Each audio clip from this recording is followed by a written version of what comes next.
we're back. And we're. It is, and we're live. People can hear us now. And roboting every now and then, but that's okay. It's fine, it's fine. Welcome, people, to Shut Us Men, episode 46.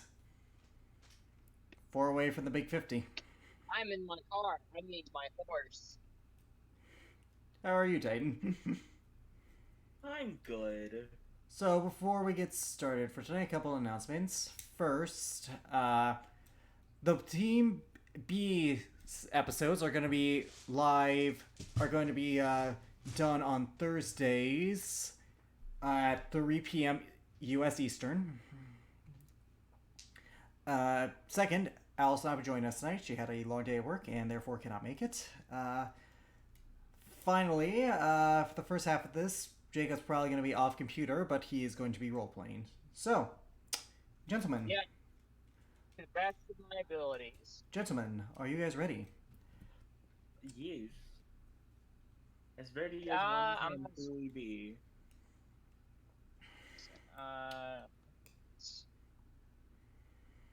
Hey, at least things got things working now, so that's good.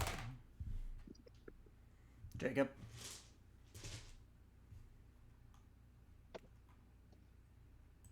Jacob. Yeah, I should be good. I was just in the process of getting myself prepared for When last we get the MacGuffins, Eloquent and Keystone had dealt with the ramifications of Church's actions, and after one final concentration with their father, so to speak, that resulted in his unfortunate death. After time to grieve, and they gain new revelations. Kayrora has been in the Underdark collecting the remnants of the deceased Lolith, the spider demon god of the Drow, who is dead? Also, they found out more about Victor Steele's motivations, including his ultimate end goal and the possible realization of it. Seeing no other alternative, or dismissing any other, the party decided to split into two, taking several allies with them. For the sake of this, we're going to be recapping the events of Team A. Team A brought Panan, Valentine, and Rosalind to help them in their trek to the Underdark, getting there via teleportation circle thanks to an old friend in Malik, the once high elf, now drow, who once lived in his own city, having established a teleportation circle there long ago. As they entered, they were almost immediately attacked by archmages of the Arcane Union, including one Venerosa, unbeknownst to her, real name Lilith. After defeating the mages of the Arcane Union and taking Venerosa prisoner, the party traveled for a bit and then rested that night. Eloquent using greater restorations over the process of 2 days, resulting in 5, getting her to some semblance of what she was. Now full of vengeance, Liliana / Venerosa is now joining the party in defeating Kayrora, unable to accept that her son's alive and thinking her husband's better off without her. We join you guys as you're walking through the caverns aimlessly. You're not sure where you're going.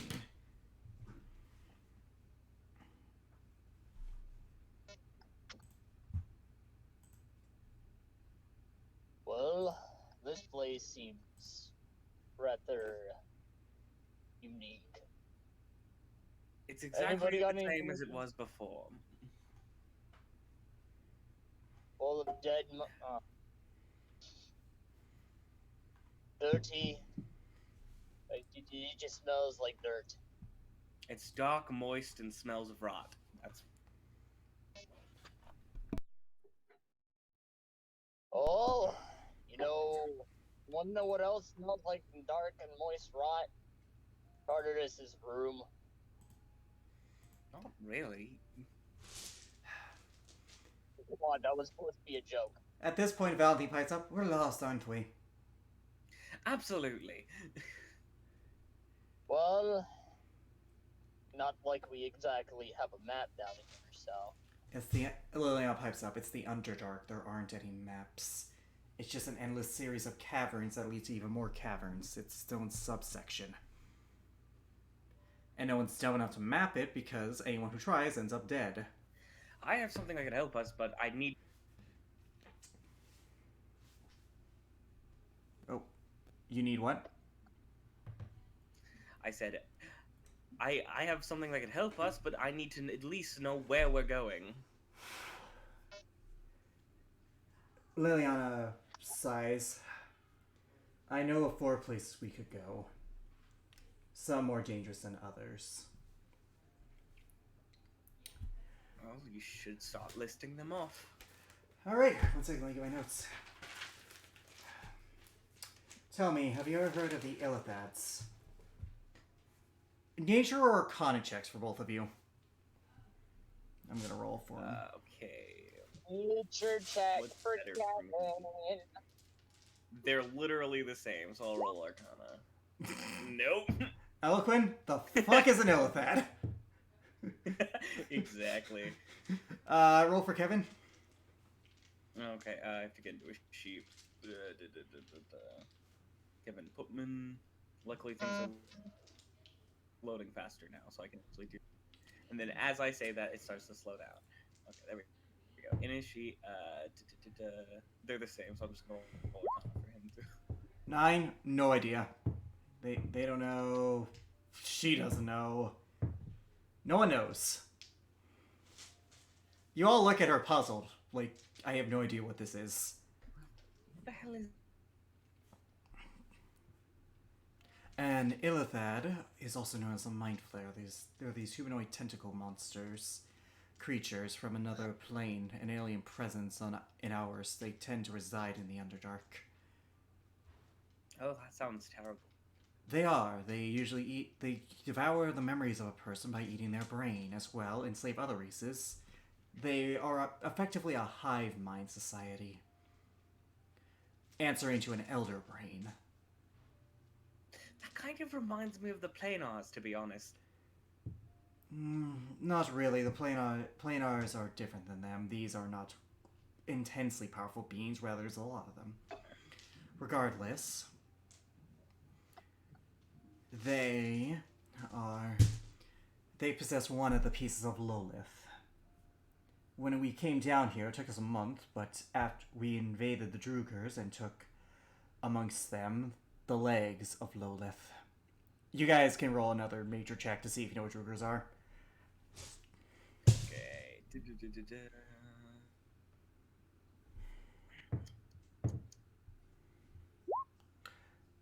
Okay, so you I know don't know what I natural 20. rolled.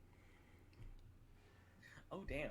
So you know how drow are like dark-skinned versions of elves? Yeah, they're the dark dwarves, I know. Yeah, they're basically the equivalent of the dark elf version of dwarves. Drugers are... Jacob should know this, as we just fought them in another game. Oh, wait, no, he didn't. Never mind. Yeah. They're also known as Grey Dwarves or Underdwarves. They exist in the Underdark, often near volcanoes. Their relation to our dwarves, again, is similar to drow and surface elves. Which is to say, kill on sight, most likely. Kill on sight. Well, that's pretty much their thing with everything. True, but like with the Underdark stuff, yeah. Yeah, but yeah, they're basically dark dwarves. Dwarves. Yeah. They're here to kill your children. Well, they're dead. Like, a bunch of them are dead, because K-Rora has been here for a bit. Do you have any idea what any of the other pieces are, then? The Illithids have... One second, let me double check my notes again. The Illithids have the skull of Lolith. In addition... One second, I gotta get my notes here. What do you know of the Mycadids? Another nature check. I will roll. Mycadids are these mushroom humanoid-like people, plant-like beings. They don't typically communicate with words. Rather, they put a bunch of spores on an area where a person is, and then they're able to communicate telepathically through the spores. If you remove them, you can't communicate. they are really like plants. They grow out of the ground. The spores actually are considered their children. They're mushroom people. Exact. They, as far as according to Aurora, have the heart of Lilith. Third is a group of exile drows who have found their own society. From what Aurora gathered, they have been exiled or walked away from the matron mother to form their own civilization and have started worshipping a false deity. One that does not exist.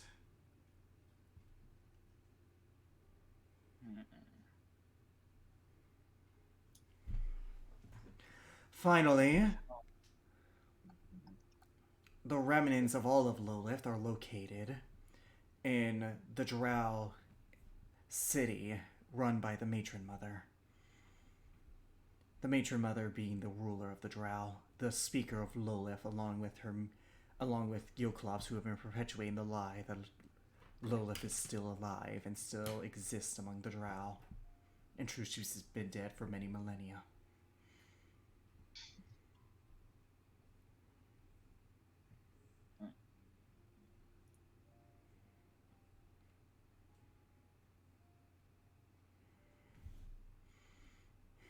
I'm not sure where she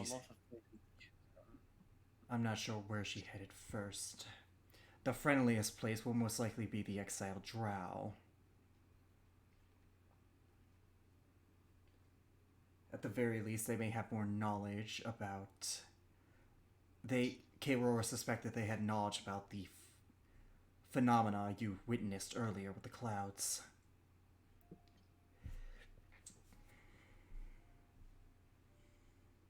You remember the purple clouds below that dealt stupid amounts of radiant damage. Ah, yes. Those things. Kinda hurt. Eloquent was the only one in there. Eloquent, are you still there? Oh, Yeah, yeah. sorry, I zoned out. Okay, basically, she said that the exile Drow do not have any of the pieces of Lilith, but Aurora believe that they may be responsible or have knowledge of the phenomenon that's happening down here. Case in point, those purple clouds. You know, the ones that did shit ton of damage. Aurora believed they did. Okay. Well, then maybe they will be the best place to look. Alright then. Let's go. I need one of you to roll me a D100 for the first day of travel. Okay. That's 97. Okay. We're gonna die. I need you to roll me a D12. 12! As you're walking, you go and for like an untold amount of time, without the sun, it's hard to gauge that. You go and keep walking. After about what feels like hours upon hours of walking, you step on something that kind of like squishes, like it kind of like almost like stepping on a solid puddle, as it were. Oh my god, please tell me this is a flump. Oh my god. You look down and you see this creature. It has multiple tentacles and two elongated eyes, blue, and 2 feet tall, and like in this like football-like shaped body. And you hear in your mind, "Ow!" And then you look around and you see 12 of these things. Oh, sorry. You heard that in your mind, for the record. Oh, sorry. I guess. He like steps off. He's sincere. Sincerity. Serene. You are strange. Strange? Weird. Unusual. You really like synonyms. Synonyms. Related. You together. What are you? Who are you? How are you? They're all like talking kind of weirdly. That's a lot of very deep questions.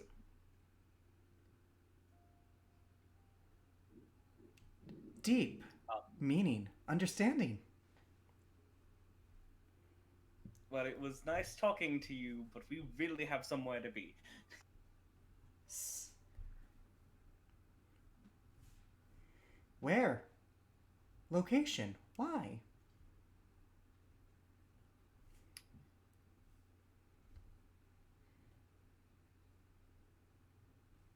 Complicated. 1 second. Oh, wrong thing. God, where's my music for this?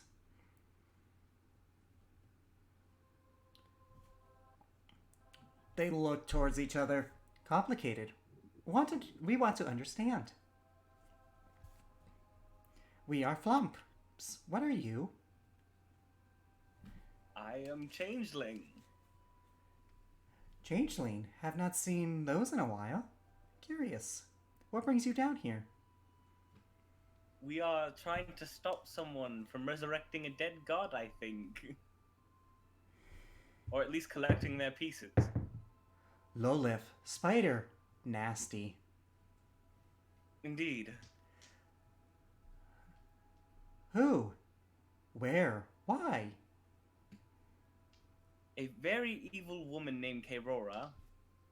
Elf. Not sure why, and in several locations. At this point, one of them, you hear their voice. Elf. Blonde. Killed our friends. Mean. Oh no, that's not good. No. Do you know which way she went? No. Fled. Scurried away. Understandable. Where are you?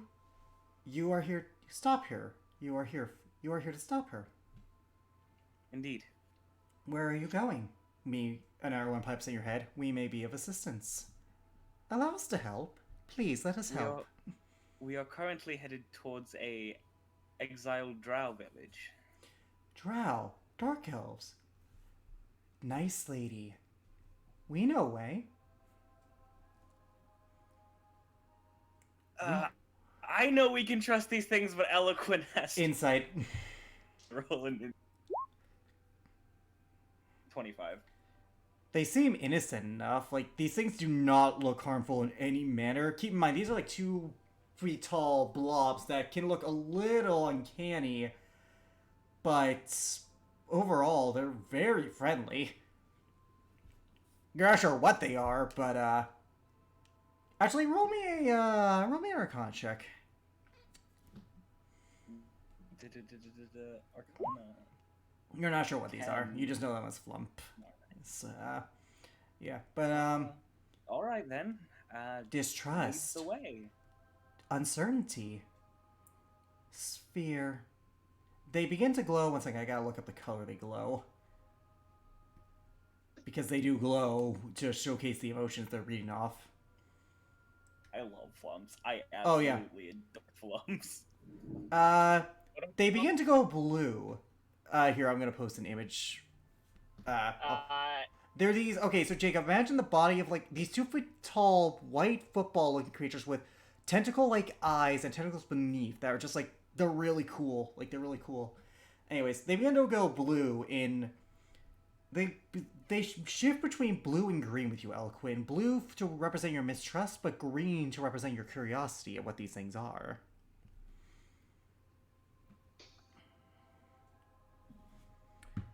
Who are you? One looks at you, Kevin. They're speaking telepathically, for the record. I'm just a wanderer down here with, that's been, just wandering down here with my group. A lost traveler. What are you? Lost, confused, sad. We are Flump. Well, it's, They glow blue, Kevin, when they speak to you to represent your sadness.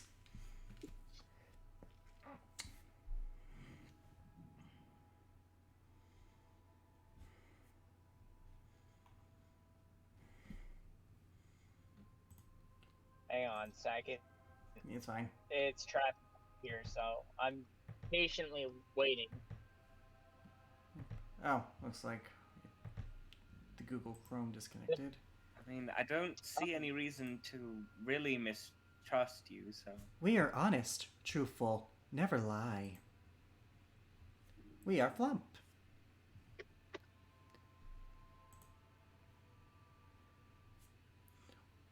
Well, all right then. I One of them flights Accept over and is like it. on top of your scythe. What is this? Is what?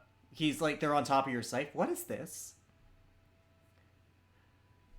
Oh, it's it's a very powerful weapon. Weapon? Hurt. Harmful. Cool. Only to those who would wish to do harm to others. Harm. Bad. Evil.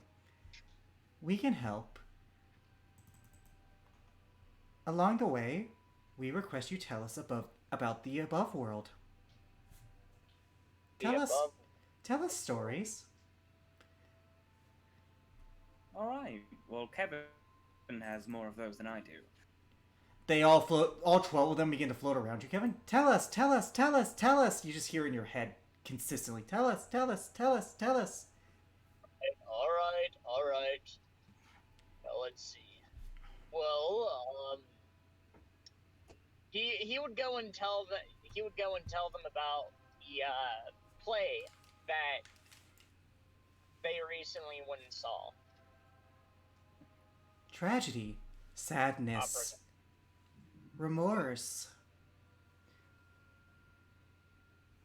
Oh, very much so. Not supposed to be all these. Thank you. Now we give. They then, in Kevin, in your mind, you begin to see the path leading to this makeshift town. It's nothing grand. It's more assorted huts with a ruin in the center. Many drow there. But you know the path there now. The safest possible route. Eloquent, you rolled the best possible thing you could have. Yeah, I really did. Yeah, now for the rest of the journey, it'll take another 5 days, but you are not going to be affected by anything because you are being projected the safest possible route. God bless flumps. They're really cool. They really are. Like, I genuinely really like flums. Like, Also, to put a better like picture in your head, Jacob, imagine like that spaghetti god meme, but like solid and like brownish, and that's what they look like. Dude, that sounds pretty dope. Not they're gonna lie. really cool creatures. Like, out of game, like, I'm just gonna rave out of game. They're like these, they're like, in the Underdark, they're like the most good. They're like lawful good. Like, they're very wise and like are very philosophical. But when they're like young, they're like very curious. They're just like very friendly with everything. They're like, hi, hi, hi. But they hate evil. Like, they're very sensitive to evil thoughts. Yeah, like if they sense evil, they find any good creature and they're like, hey, this person's doing something. Please help. Yeah, which explains why they did not like Kerora very much. Yeah, I mean, she killed their friends, dude. Like, she killed like a bunch of flumps. Oh yeah, absolutely. Like, they are very weak creatures too. Unfortunately, they have like 7 HP. Yeah, flums are like very smart, very intelligent, but not that strong at all. Actually, I don't even think they have any attacks for it. They have attacks. They're just not good. Mm-hmm. And honestly, if you're attacking a flump, shame on you. Yeah, really. That's how you know you're a bad guy in D&D. You attack a flump. Yeah, because they won't even attack you if you're like truly evil. They'll just be like, okay, I'm gonna go tell someone else about this. Exactly. But anyways, you guys are led. Eventually, you guys begin to start to get a little tired. Do you have Valentine set up the thing, the Valentine's Magnificent Mansion? Yeah. All right. She cast it. It's just safer. Yeah. As you enter, what is this? Cool, amazing, magic. Oh yes, it's. Well, Valentine could explain it more. It's magic. I knew it. We knew it. We're all smart. It's very. Yeah. Hey, excuse me. I will be right back. I'm about to head inside real quick. Okay. Anyways. Okay. May we join? Curious. Hungry.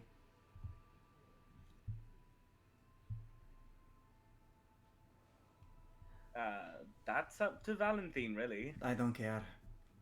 Hooray, hooray, hooray, hooray, hooray. They all just like kind of float in. I love these. They're really cool, man. I've honestly been sad I haven't been able to use them yet. I knew this was my perfect opportunity to do it though. Oh yeah, because chances are we aren't going to be back down here again.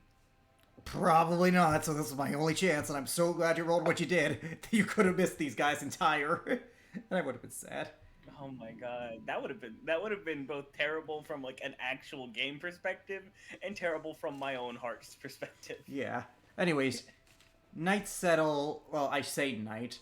You guys get food. Notably, the Flumps don't eat food.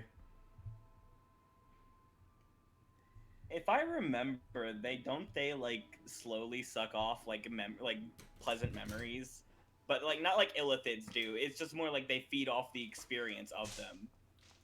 Yeah, so the way Flumps work, and they'll explain it to you if Eloquent asks, like, what do you eat? Yeah, he will. We take pleasant memories. We are nourished by the pleasantness of them. We do not eat physical, rather, we sustain ourselves through memory. It is not harmful to the individual. So you're like more pleasant, whatever those things were. Illithads? Illithids, mind flayers, terrible, tentacles, evil. Yeah, they don't sound very pleasant. They are not. But rather, we just take a bit of the euphoria that comes with it and digest it for ourselves. We do not overindulge as to not hurt the host. We do not wish conflict. You are such wonderful creatures in this most terrible place. Thank you, thank you, thank you, thanks, thank you, thank you very much. You just like hear all these thank yous. Alright, well, I suppose I must get my rest then. Pleasant to meet you. Farewell, until we meet again. Goodbye, goodbye, farewell. Goodbye. They go through the door and Valentine opens it, because this is her fucking mansion, and she lets them, she lets them leave. Yep, and Eloquent just gonna go slip. Wants to get through this as quickly as possible. Fair enough. Very unpleasant down here. I need to wait for Jacob anyways. So, does Eloquent wish to talk to anyone before we continue? Let's see, who all we got here? We got Panans, we got Rosalind's, we got Valentine's, and we got Liliana's. Though I imagine Liliana ain't really up to talking. Oh, you can. It's just, you can. Yeah. Oh, yeah, I know I can. I'm just not gonna get much out of it. Up to you. Yeah, I guess he will. It's kind of like a doctor checking up on his patient. Liliana is in her room. He's gonna go talk to Liliana then. She's, honestly, she's sitting on her bed, and I assume you knock on her door? Yeah. Come in. I just wanted to check up and see if you're doing okay. There's still some confusion, but overall I'm doing better. That's good. Yeah, I noticed that whenever I was doing it, it seemed to hurt you quite a bit. She made sure it would. I can't say that confusion will ever really go away. She's done things to you that I don't think can ever be undone. She's had 30 years to do them and perfect them. Trust me, I'm well aware of my situation.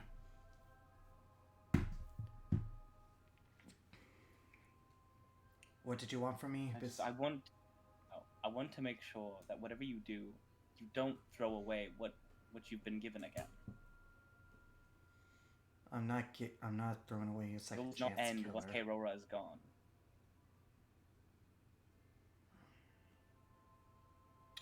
I had a life before this. It would have been and nice. And you can go back to it. Jonathan's crippled because of me. And my son is dead because of what he was born Jonathan's as. crippled because of Keirora, not you. get any easier. Still my hand that did it, even if someone else was moving it for me.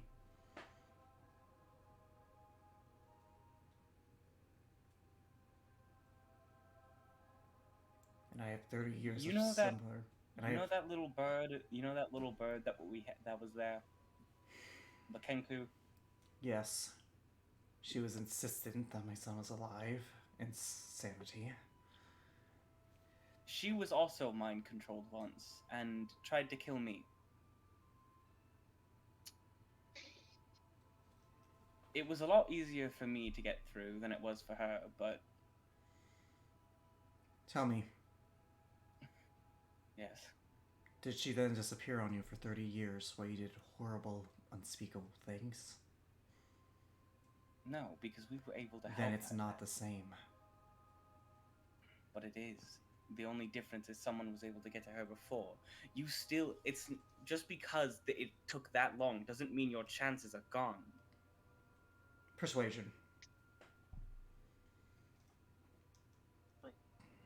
And I would also like to add something. I've met Jonathan myself, and he wants nothing more than to get you back. So much that he sold his own life for a chance that you would be protected. Persuasion. Okay. Oh, You're I not there, have my Kevin. way- Yeah, you're not there, Kevin. We'll get to you. I have a thing for you. no, I'm just gonna be listening in. I'm just giving you a heads up that I'm on my way I back. know. He's a good man. Intelligent. Imaginative. Dedicated to his work. And too much of a big heart. You do see her smile as she's reminiscing. And you can still go back. It's not too late. You just need to make sure that you don't throw away your life here. I'm not saying don't kill K-Rora, because we all know that's not an option. I'm going What to I'm kill saying is don't throw away your life to do it. her. If I need to, I will. And Jonathan has had to deal with the reality that I'm dead for 30 years. At least the woman he knew. Is that what you think he's dealt with? He knows what became of me. He knows He I did. crippled him. But never once did he ever consider you dead.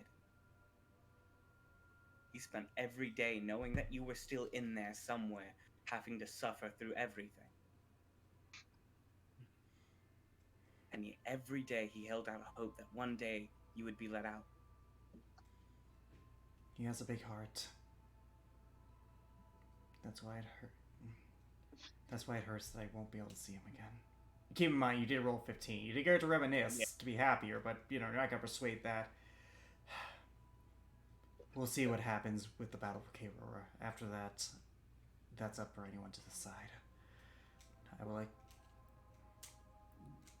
But in terms to your previous question, I am relatively fine. Thank you. He gets up and begins to leave, but then looks back. I'm going to make sure that man gets to see the woman he loves again. Whether she would like it or not. He then shuts the door. Kevin! That night, you begin to dream. Ah, great.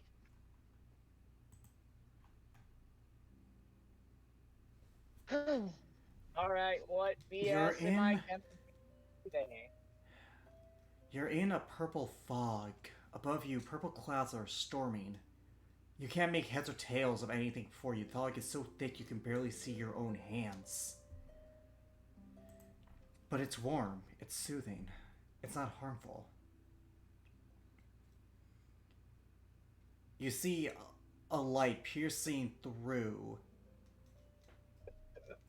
You can't tell how far away it is, especially with the fog, but yet somehow it's piercing through this thickest of fogs. Do you walk towards it?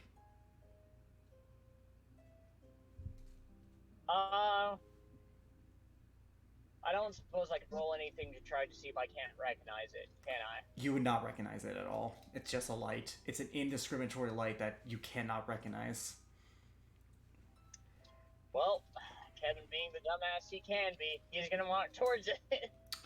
As you walk towards it, like for what you're not sure how much time passes. Like time has lost meaning here.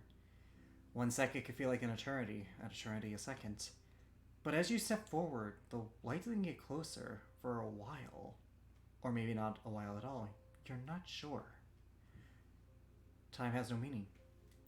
And yet, in what feels like a short and long time, it begins to grow brighter, brighter, brighter, until until you're at near the center of it. Eloquent, roll him a perception check for me. Okay.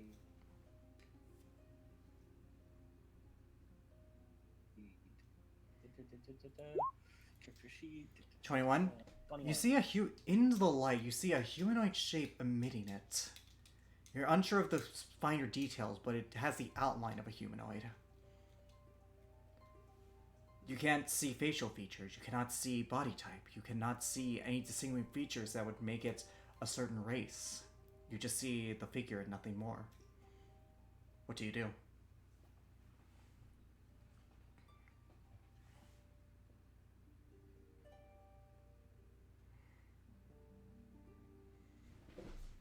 Kevin?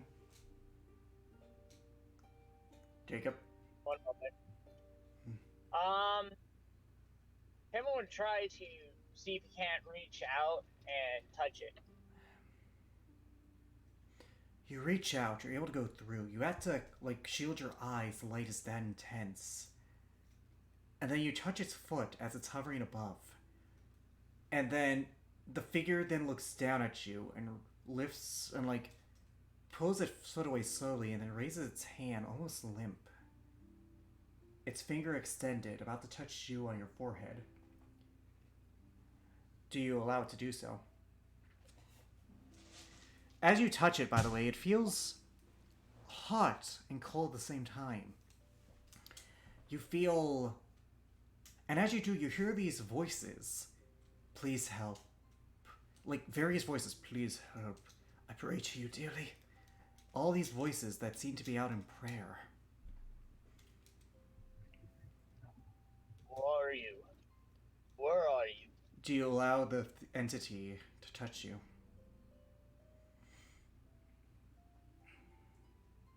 First crazy dream I've had. I Jacob? suppose one touch wouldn't hurt. He would go and Kevin would go and let The thing it touch him. As it touches you on the forehead, your mind is shown a vision. That same tent town with the ruin in the center. And it takes you into the center of it, where a purple crystal lays and a shadowy humanoid figure inside. And as it pulls back, you awaken the next day.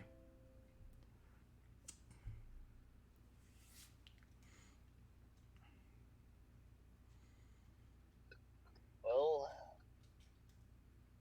this is definitely by far one of the more weirder dreams that I've ever had. You guys have breakfast, again served to you by the Bellfires in the servant's attire. Fucking Bellfires. A Bellfire. Yes, you all hear them say in unison. I just imagine them all like fucking shock turn their heads. Yeah, they all do it at the same time. It's kind of creepy. I'd like to ask you to do something. Of course, what is it? We live to serve. We live to Can serve. Can you do a polka dance? Oh no. Oh no, Kevin. Persuasion for Kevin.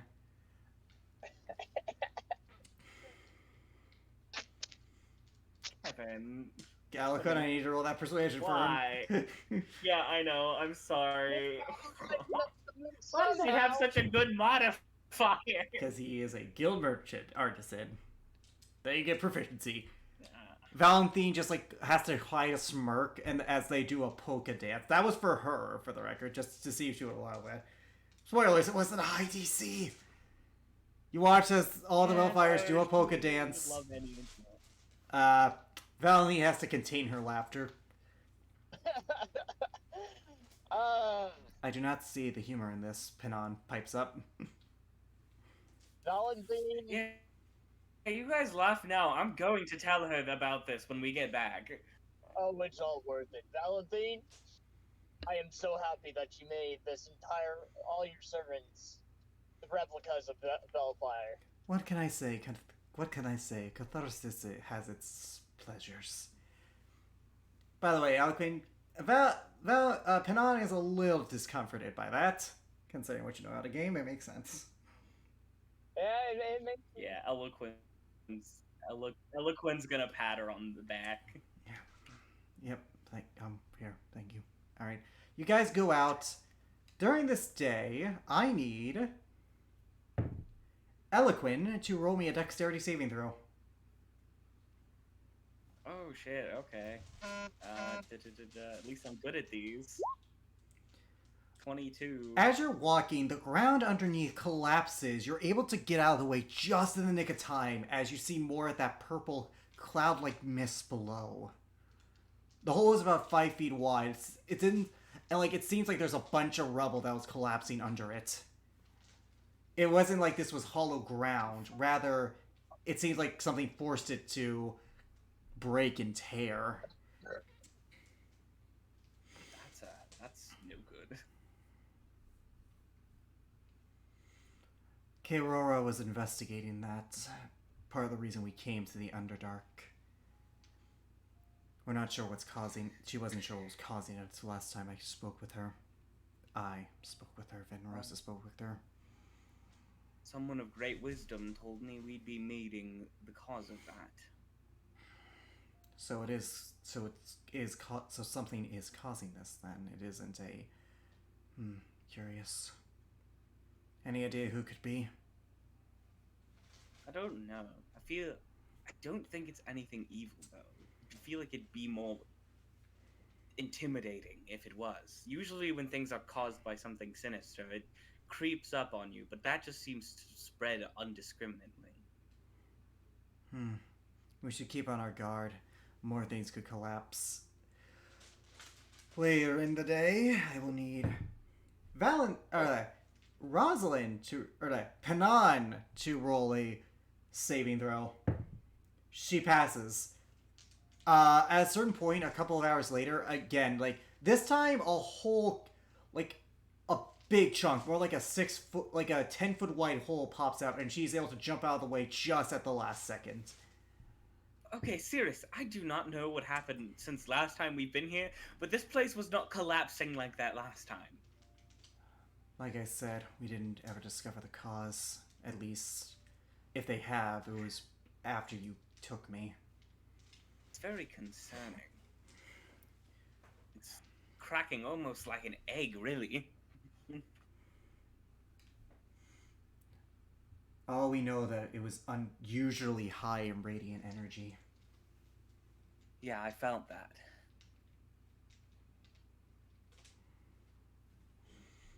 You felt that? Yeah, I, not knowing what it was, and there was something underneath it, was going down to check what it was, and, got, cold burns? It's hard to explain. You didn't die immediately? No, I didn't. Well, then you're stronger than the subjects Kaorora used to test it. To be fair, the subjects Kaorora used are usually already very abused already. Some of her Arcane Union mages, yes. As well... Go ahead. As well as a couple of drow. Go ahead, Kevin. Eloquent. Yes. When we get a moment, I need to speak with you in private about something. Alright, whenever we set up shop next, we can talk. Alright. Eventually that time does come. Again, thanks to encountering the flumps. We avoided so much. Oh, fuck yeah, you did. Thank God for flumps. They are the ray of sunshine. That is in the abyss. That is the Underdark. They're the ray of sunshine where the sun don't shine.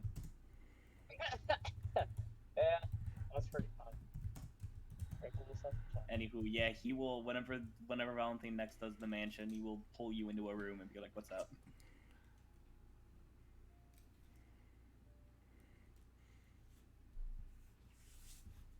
Kevin. Kevin? Oh no. Technical difficulties? Probably. No. I'm like 4 minutes out from my house, so I thought there was gonna be more. I Alright. didn't think I mean, man can come up right now. yeah, unfortunately, you guys are kind of in an area where there isn't much to do except walk and talk. Yeah, there would have been more had we not met the flumps. That is, you know what? That is fair. That is fair. Yep. But yeah. So he's gonna pull you aside and just be like, "Let's talk, motherfucker. No choice." You wanna play? Let's fucking play! There's something that I want to give you the heads up on. No, what's that? We, either us or someone else down here, may be in danger. Oh yeah, how so? Can you expand further on that very obvious fact, please?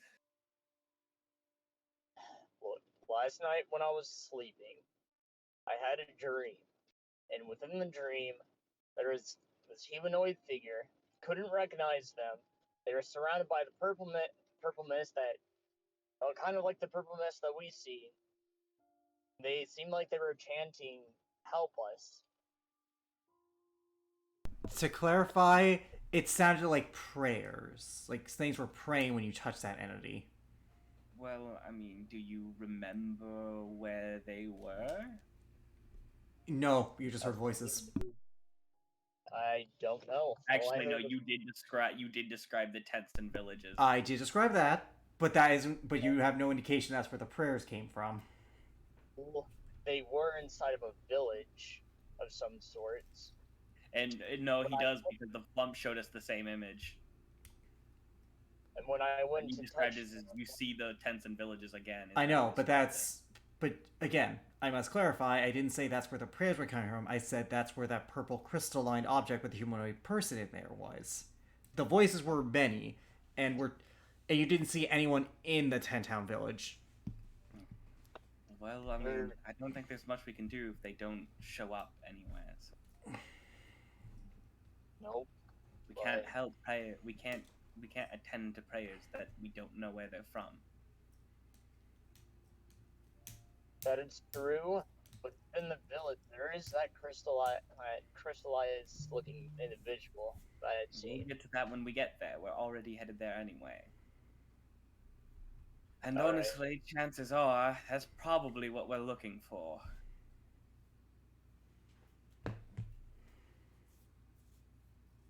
Hopefully that's the case. By the way, how are you currently holding up? I'm doing fine. Your mother, however, not so much. That's one I'm not surprised about. I want to speak with her. She's put herself under the illusion that she has to sacrifice herself. Something that runs in the family. I was about to say, and now we know where Kevin gets it from. Exactly. I'd ask you to say something to her, but one, she already has a bad taste in her mouth from you, and two, you're literally exactly the same fucking way. So that, and I do not know what to say to her. I don't blame you. I felt the same way whenever I first met Church. You just hear in the background, just in case someone start crying. Not really. I'm not. That's not canon. But That's what Alice would do if she was here. She would just. I have a feeling she would make that joke. Well, how would you suggest that I?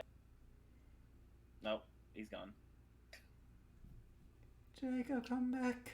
Ooh. Come back! You're integral to this part of the stuff. You have no fucking idea because I have had this idea in the works for Okay, months. He's back. What the worst? What is it? This has got to be the worst day for this whole session to happen. I just realized the back button. Oh no. Hey, what would you suggest that how should I approach her?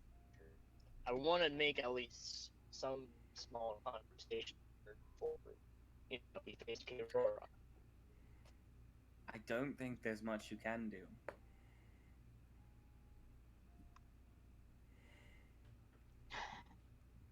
She's not wanting to talk. She's got her mind set on one action, and you know how you get when that happens. Yeah, that I. She won't listen to anything until the deed's been done. The only thing we can hope is we can make sure she comes out alive after it's done.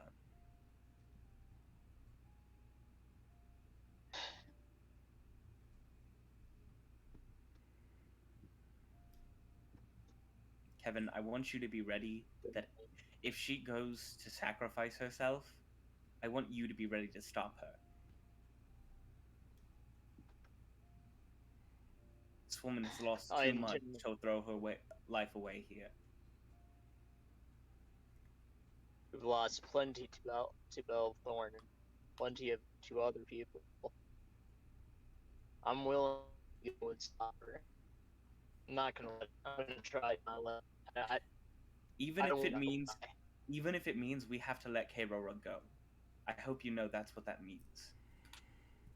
If we have to let Kerora march out of here, that's what we have to do. This woman cannot die.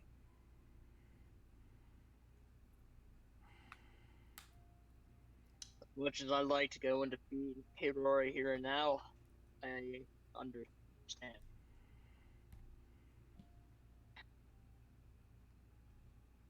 I'm prepared. I'm fully prepared to go take down Kerora. I hope you understand that also means probably stopping Valentine as well, because I can't imagine Valentine wanting to let her go.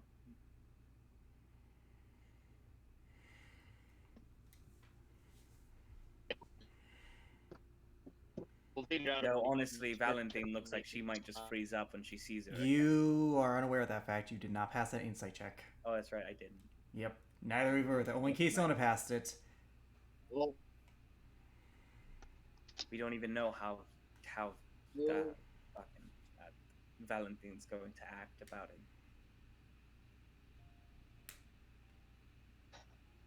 It'll be a light with her. I think before we head off tomorrow, I'm gonna go and sit down and talk with her.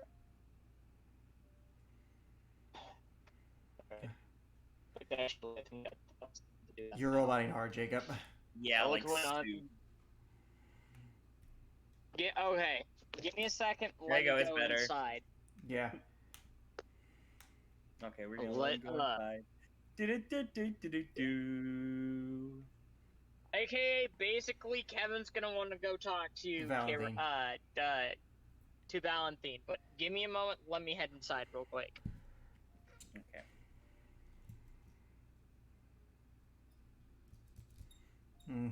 By the way, I am super excited for what's coming up because I was hoping you guys would pick this route because I have had this in the works for like 2 months. Damn. Well, it just made the most sense, and it's like the one place I think we could actually find allies here, besides maybe the Myconids. Myconids. Myconids. Here's the thing about the Myconids. Really fun race, not super powerful. Yeah, no. Like, yeah, fun fact, most of the things that don't want to kill you in the Underdark don't live very long.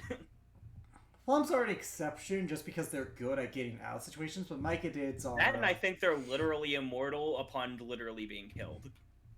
And Mycadids are harder to kill because most people aren't going to like cut up random mushrooms. Like, you have to actually actively find them. They're very stationary. Yeah, you have to actively know they're there. And here's the thing. Do you really want to go exploring on a hunch in the Underdark? Yeah, no, not really. That gets you killed. It's the equivalent of Christopher Columbus going to, like, the Americas, like, you know, to, like, the other side of the world when people thought there wasn't anything out there. You could, but you probably die. And then you lucked out, you find something, but you don't want to base it on luck. Yeah, because, like, at that... Actually, fun fact... And then, honestly, with the Illithids, I'm more on the team of just letting Kayrora deal with them. True, but then she gets the thing she wants. Yeah, but if we can get at least part of it, then we have a chance to stop her. True, but you're letting her get, like, the first benefit of where to look. That is true. Yeah, This is also assuming she hasn't already been there, too. According to Liliana, they haven't yet. Yeah, but we know how fast Kayrora moves. You can't teleport to a place unless she has a teleportation circle or has seen it before, keep in mind. Yeah, that's true, but we kind of have to go into the assumption she has a whole fucking army of mages down here. She has enough. She has Goodpen. That's it. But don't, like, overestimate that ability. She is subject to. That's true. Plus, Arkham wouldn't let her take it all. The Illithids? God, like... No, not the Illithids, the fucking mages. Oh yeah, like, she took enough. She took enough. Enough that she has some disposable ones. Let me rephrase that. More disposable ones.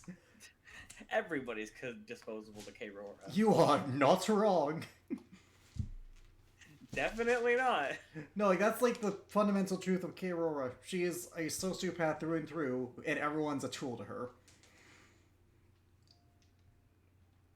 Honestly, I wouldn't be surprised if she's even done fucking weird experiments on herself at that point. I mean, we're certainly within the realm of possibility. There's not I guess we'll only know when we know. And we both know what we know. No. We only know what we know. No. Yep. But yeah. Like I said, I've had this planned for a little while. It definitely shows. Yeah.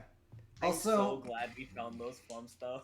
Flubs are great, man. Like, Flubs... They really are. Yeah, like, like I said this earlier, I'll say it again, I regretted not being able to use them just because they were such a good thing. Like, Flumps, like, they're so really fun for a DM to use. Like, same as Mycadids. It's just, I never had an opportunity to use them because you weren't in an environment. I hate going in the Underdark as a player. Not because, like, the Underdark sucks, because it does suck. There's lots of things that want to kill you. But, like, you never get to explore it because you know your character's first mind is, let's find a way out of here immediately. Well, here's the thing about the Underdark. With the exception of, like, maybe 2 or 3 groups, everything else is trying to kill you. And granted, some things are more powerful at trying to kill you, but they're still trying to kill you. Which sucks, because the Underdark is so cool to fucking explore. Like, yeah, but that's only when, like, it's you're, just like... everything here is designed to murder you. Yeah, they grew up... Look, evolution... Like, you know, they were brought into an environment where they had to adapt to survive, so, you know... You gotta respect adaptation here. You gotta respect evolution. Oh, yeah. You know... Anyways, we're just waiting for Jacob. Yeah, however long he takes.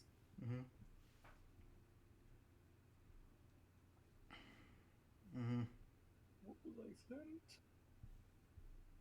What were you sent? What you gonna do? Gotta start a new... Yeah, he's probably booting up his computer right now. Probably. He could join on his phone, but regardless. So what do you think is causing all this radiant energy? I honestly don't fucking know. Yeah. My first thought was like, okay, maybe it's like part of the dead god thing. Oh. But then I'm like, wait, no, because that was there before. Also, she was a demon. Like, they worship her as a god, but she was a demon lord. Yeah. I was like, that was my first thought. It's like, maybe part of her. And then I was like, wait, no, that was there before. Anyways, hello, Jacob. Hello, I'm back. You go to speak to Valentine? Yep, Kevin will go and speak to Valentine. Alright, her door's closed. Loading, Again, roll it's this 20. grand... Roll perception on her door, real quick. I will go and roll it for you. Yes, please, thank you. I have to. You don't notice The shit. natural one. Natural 1 to a 10. You don't notice it. You do not notice it. You walk dead. You walk dead at first into the door. No, not that. It's just a detail that he might have That'd noticed. be perfectly okay. Anyways, you, come in. Come in. Hey, are you busy at the moment, Valentine? No, I was just getting ready to go trance. Well, I mean, I can wait till later to talk about this if you'd rather trance. It's fine, I only need 4 hours. You, for some reason, need 8. Come in. Right. I wanted to ask how you're feeling, about everything that's happening on here. And My mother. I'm sorry, what? And she just interrupts you, just saying she can figure out why you're really there. My mother. Yeah, facing your mother. It's not a prospect. It's weird. I am both looking forward and dreading it at the same time.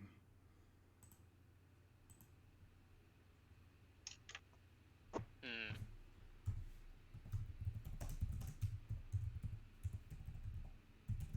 Dreading and... Well, what? Looking like You know what? anxiety. Yeah. I suppose, based on what you've gone through, and I can't exactly say as I blame you for dreading it. I have a bit of doubts myself about this whole thing. It needs to be done. It does. How are things with your mother? My aunt, I guess. She won't rest until we're done with it. Well, she won't rest easy, from what from what I can tell, until we're done with this whole situation. And I don't think she's willing to make any conversation with any of us too much until that is done. Which actually, I wanted to ask you, are you sure you're gonna be okay with facing her? Persuasion. Yeah, no. Okay, persuasion. Alright. Not good on the persuasion rolls today. They're the ones that are like, hey, no. I will be fine. I can't hide from her forever.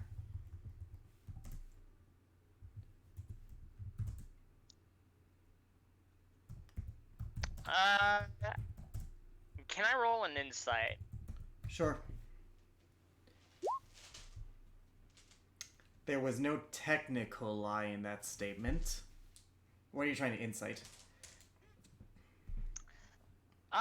Trying to see, Kevin's wanting to insight to see whether or not she's having a lot more doubt and dread than what she's No doubt. leading on. There are no doubts. She's determined to do this, but there is some. But she admitted it herself. There is dread to it. Like, she didn't deny there wasn't dread. She acknowledged dread.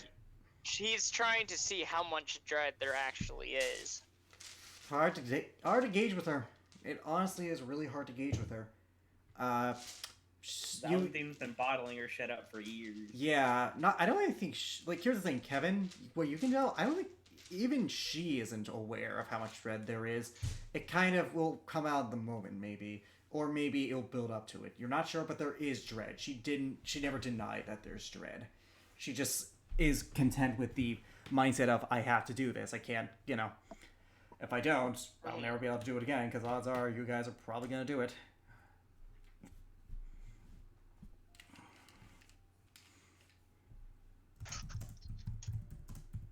Look.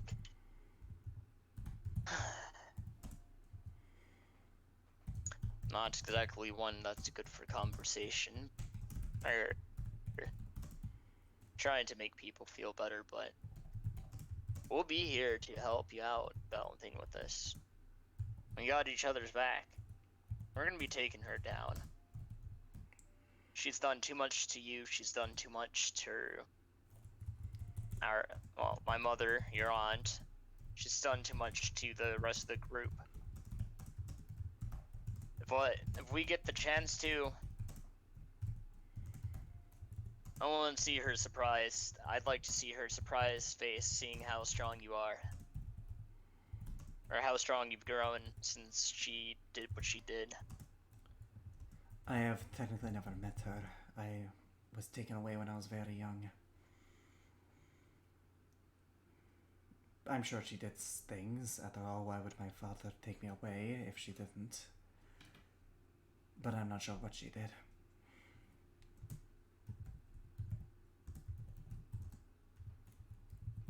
Kevin was Kevin roll a history check to see if he recalls any of that information coming about what happened before she was given away. Roll a history, just to see if you 11. Damn it. The problem is that you heard secondhand. If you recall, you heard it from the orc chieftain, who was told by the husband. So it was off secondhand information. The husband never really got into details about it with the orc chieftain, so there's not much there, just implied things done. Mm. The implications are there, but nothing beyond that. No concrete proof, and even if there was an accusation, it would be, again, secondhand. Well,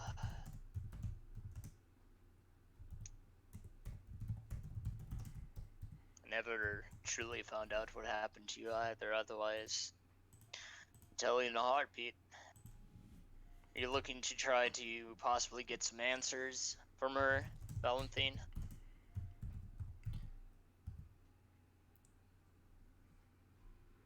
I don't know. All I know is that I have to do this.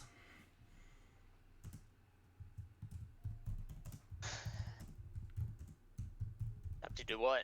Go through and try to attempt to kill her? All on your own? No, good Jesus Christ. No. Confront her. I'm not an idiot. I cannot beat her on my own. That's why I came with you. All of you. Oh, she trusts us. I will fucking kill you, changeling! You know, that's not canon. Not canon. Anyways. That... it's quite understandable. I too need to confront her too head on. As much as I'd love to get more answers out of her. We all know how this is gonna go down. However, I want you to keep in mind, Valentine, that while we stand there and facing her, if you ever feel like you're freezing up, just remember that we're going to be there to go and stand by you during this. That's what we're all here for. Now I'm going to make sure with every fiber of my being, we all make it out of this alive. That those here and many more will get the justice that they deserve. You especially, along with my mother. You both deserve much more. And I won't lie, there are days I wish I had been different, but there have been days where I wish I had switched my entire life around with you. Trust me. She looks at you deadpan as soon as you say that. You really don't want that. you believe that, then you don't understand me at all.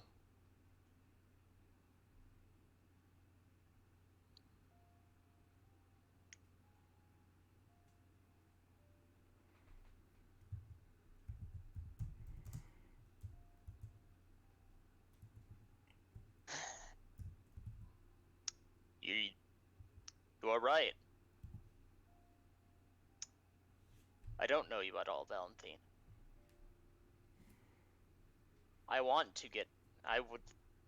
I'd be more than happy to go and sit down and get to know you a lot more. Persuasion. I know we haven't had the time to do so, but that is something I intend to do. Persuasion. 20. Maybe after this, but for now, focus on what's important. Good night, Kevin. Good night. Would Kevin be able to try to give her a She won't deny the hug. She'll just kind of awkwardly pat you on the back when you do. Awkward. Symbol. Kevin will return the awkwardly pat. Yeah, alright. You go to bed. She tranches. The next day comes. For the sake of brevity, just because the rain days will go by without issue. Occasionally some new holes will open up. But beyond that, nothing too drastic happens. On the 6th day of travel, you guys make it. Actually, on the 6th day of travel, Kaysona perks up. We're being followed. Wait, what? Roll perception check, you two.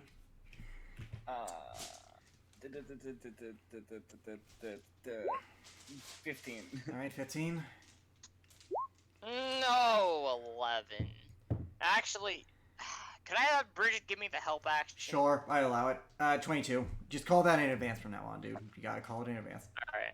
Kevin, you begin to hear footsteps that are kind of like, that are following you, but you don't see anyone near you.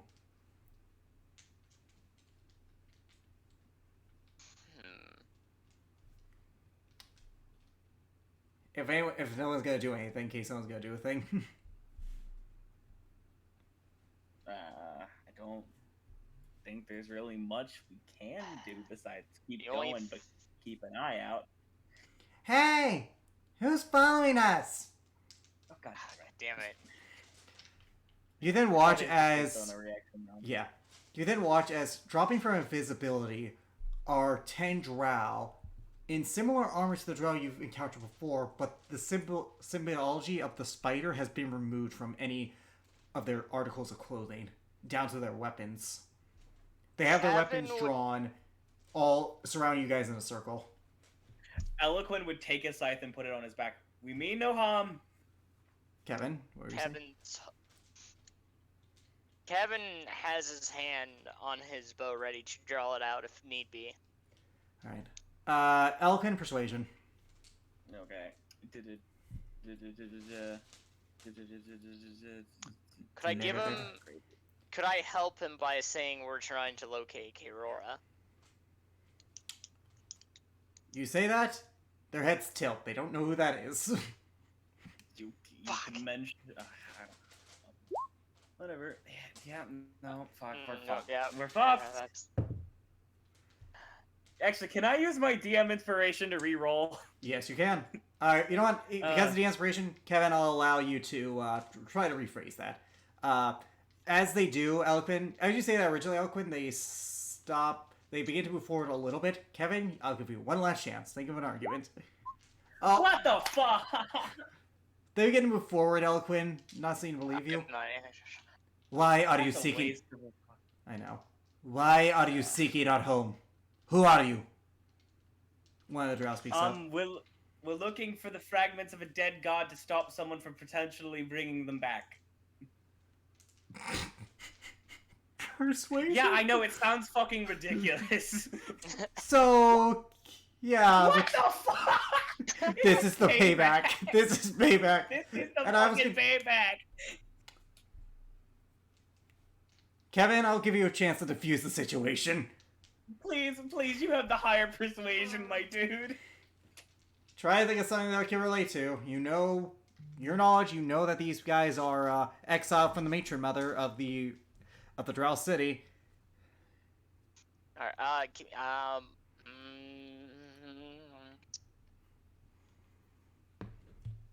How can I go about phrasing this? They are from the Matriarch City.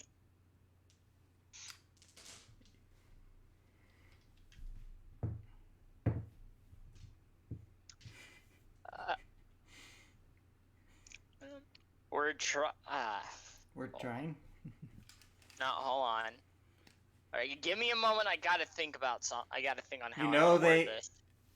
Okay, Kevin. Since you know who Lilith is, you do know, and I did say this. You both noticed that they took off all of their spider iconography, the exact symbonology of Lilith. So it's clear they're not fans of Lilith. That's all I'm giving you. Okay, so we are trying to go and stop someone who's attempting, from what we're assuming, to bring back Lolith. Roll persuasion. I'm not giving you disadvantage because you were more specific than Eloquent was in that scenario. 12 is better. They don't move forward, but they're still keeping you at weapons length. Would you believe us if we lowered or moved our hands slowly away from said weapons? My weapon is on my back. I don't know what you're talking about. That would be a start, outsider. What do you know about the Fallen One? Are you her enemy or her servant? Definitely enemy. I think the fallen one is Lolith, right? I'm not too sure. They don't answer. They're just at weapons length, Kevin. Since you seem to have the best repertoire with them, I'm treating Eloquence as if he's giving you the help action. So what do you say next? Okay, I need to repeat. What did Eloquent? Because I was interrupted by outside. Yeah, outsider. He basically said, we're definitely enemies of Lolith. Definitely.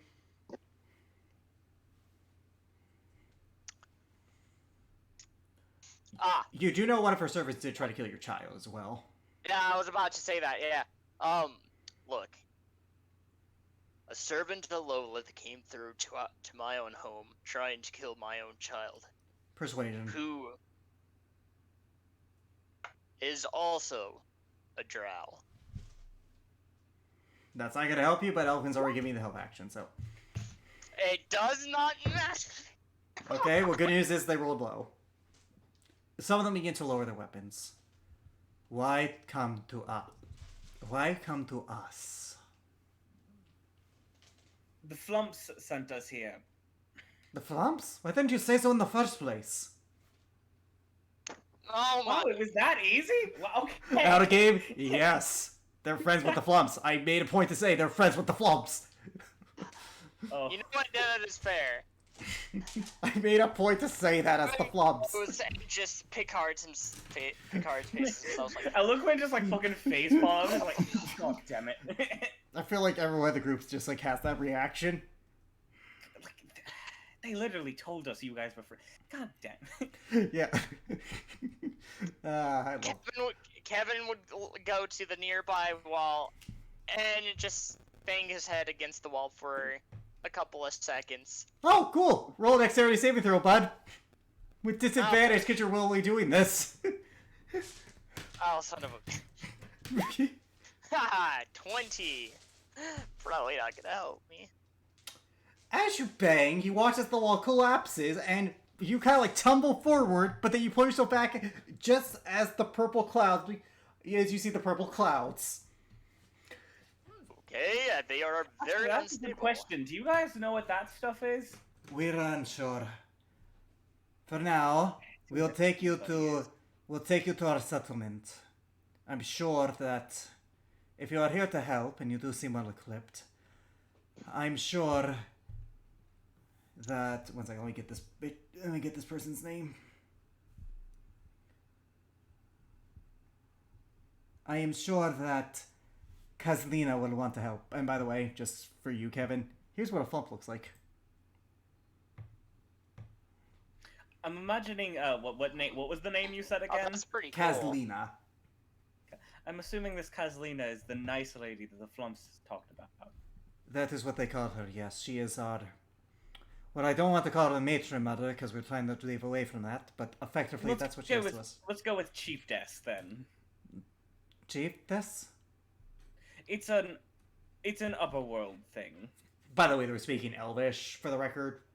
And I know Yeah. you two speak Elvish by the inherent nature of what you are.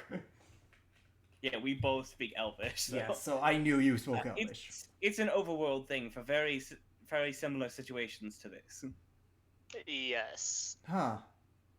Let us go. They sheathe their weapons. We will escort you to our settlement. Follow us.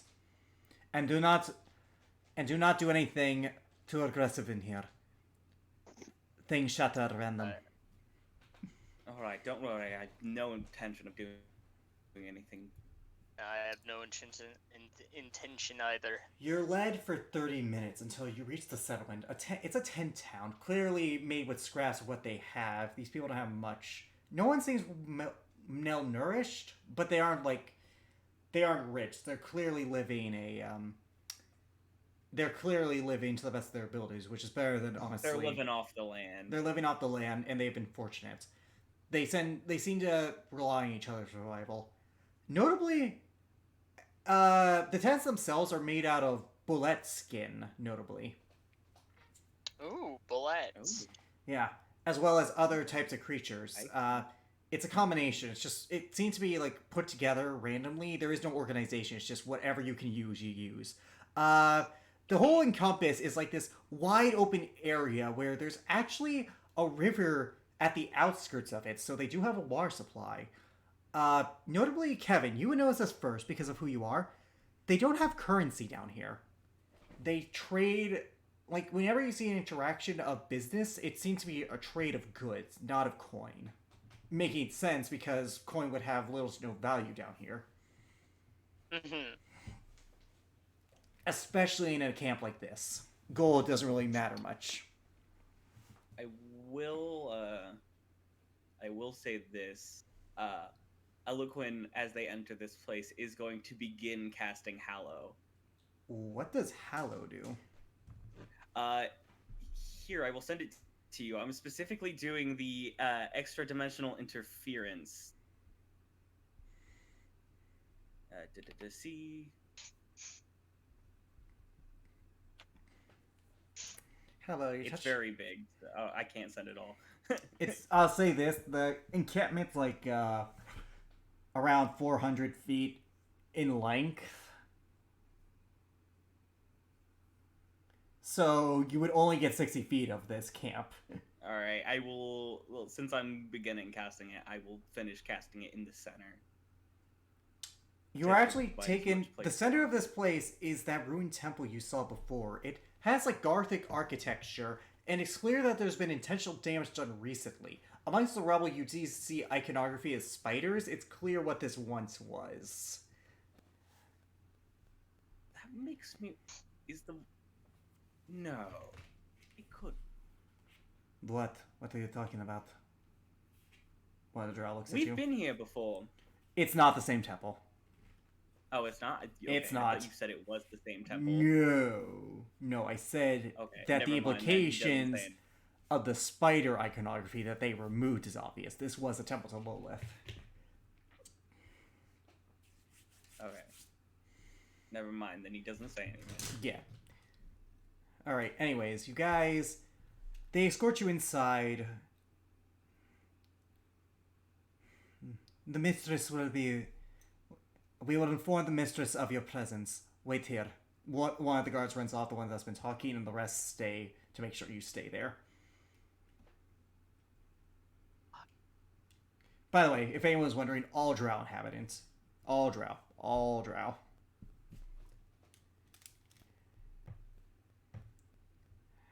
It's about like a 5-minute wait. Also, I reread the thing. I'm not... You're not gonna cast it? No. Okay. I misread it. It doesn't do what I thought it did. The temple itself is not very big, about 2 stories.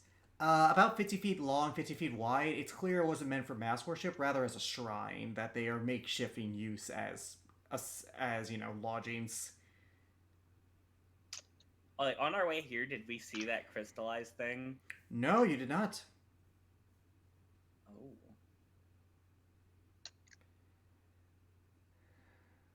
Well, I guess we'll just keep following until they get where they go then. Again, this is what they look like, and as you begin, after like 5 minutes pass, you see this woman walk down. I will describe her for you. She walks down, sword at her side, looks to be of decent make. She's wearing these nice, long, red, almost dressed like robes that are combined with some black leggings and red boots. She has long white hair and red eyes. She stands about 5'7" and looks to be young, but she is an elf, so that can mean a lot. Just because she looks young does not mean she hasn't lived for a while. It's just you can probably cap it at around like the 400, like probably below 400 years old based on her looks, but you wouldn't be able to get a number from her.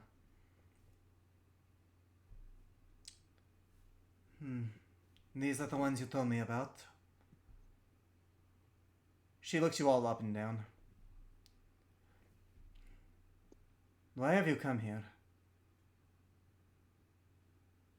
As we explained to your friends, we're here to stop someone from potentially reviving Lolith. And how is it that you've come to know that secret? You are from the overworld. Even in the Underdark, that is not something one readily knows. My father worked for them before he died, and he left us this one clue. Immediately as you say your father worked for them, the guards draw their weapons again.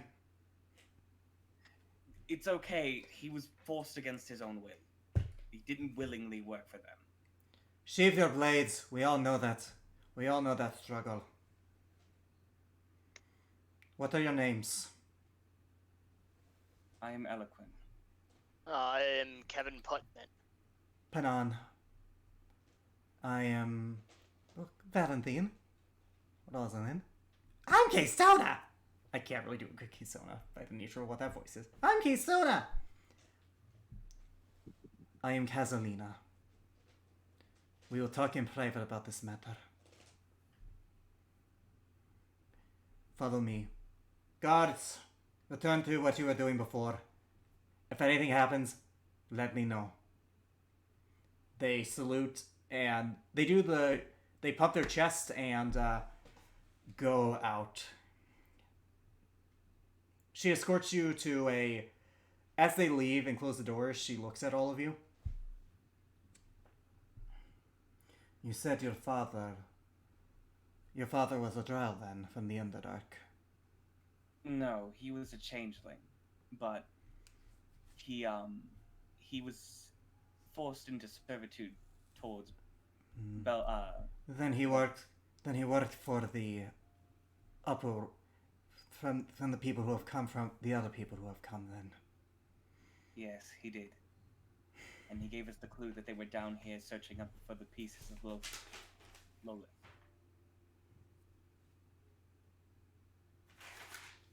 I also was informed by a wise monk that we would be meeting the cause of this radiant mist down here. We're not sure what's causing that, but as to the interlopers, they came roughly a month-ish ago, maybe a few weeks post that. They approached the matron mother with word from some demon god I've never heard of, Arkham Seagazer. Yes, he is a mortal turned demon god, yes. The world is changing. She claimed that with his help they could revive their god. Also proof of their I can sincerity. imagine they jumped on that immediately. The matron mother did. Proof of their sincerity was that not only did they know that, there was a secret well kept by the matron mother. My mother. Gave her specializes in gathering information, so I'm not too surprised. Regardless, they have made. Now from what I gathered from my spies in the city, they are seeking to get the last remnants of Lolith. The Rugers were hit not too long ago. A few weeks ago. Whatever they had taken from the remains of Lolith, they have attained. Now only 2 remnants remain before they can do whatever it is they're planning.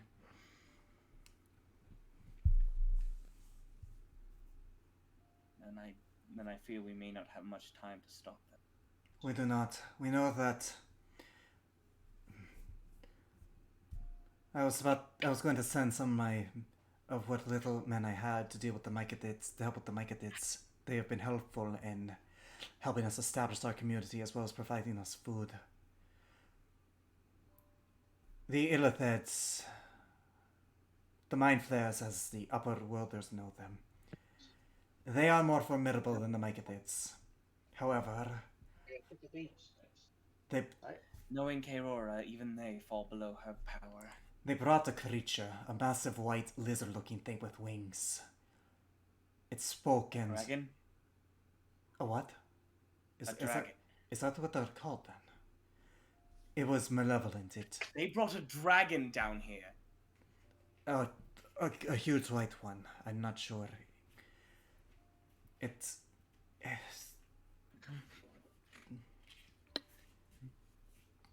could speak. It spoke with this feminine voice, apparently claiming it had boasted claims of, well, saying that it spoke of personal information of Lolith as if it knew it.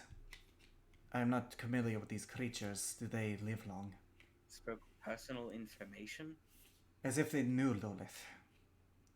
Then it's most likely an Abishai. It was a dragon, for the record. She says it was a gargantuan-like creature.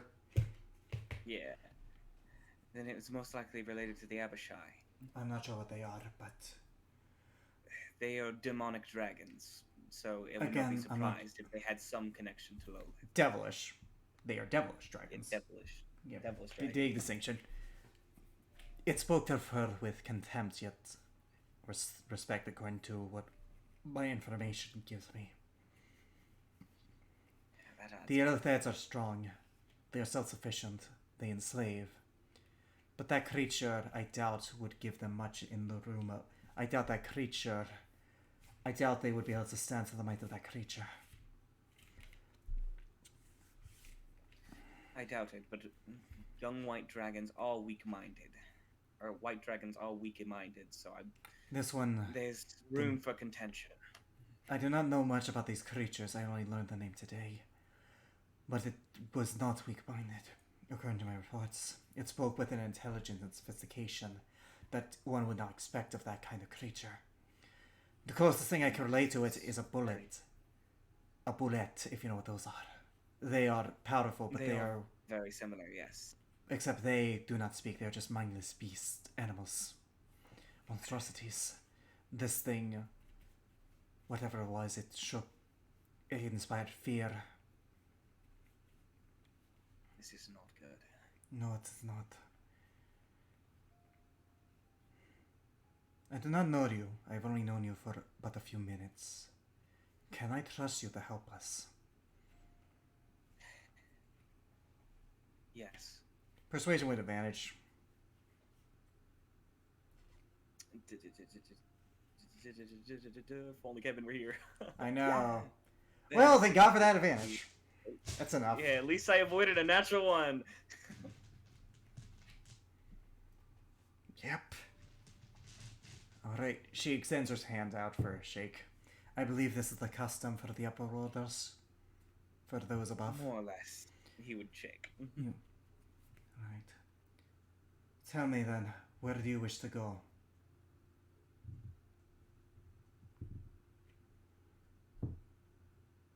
I'd say probably the Mycenids. Sounds like they need help.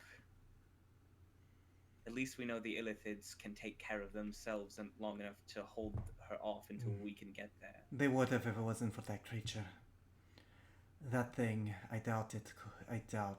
I have very much doubts that they could stand against it.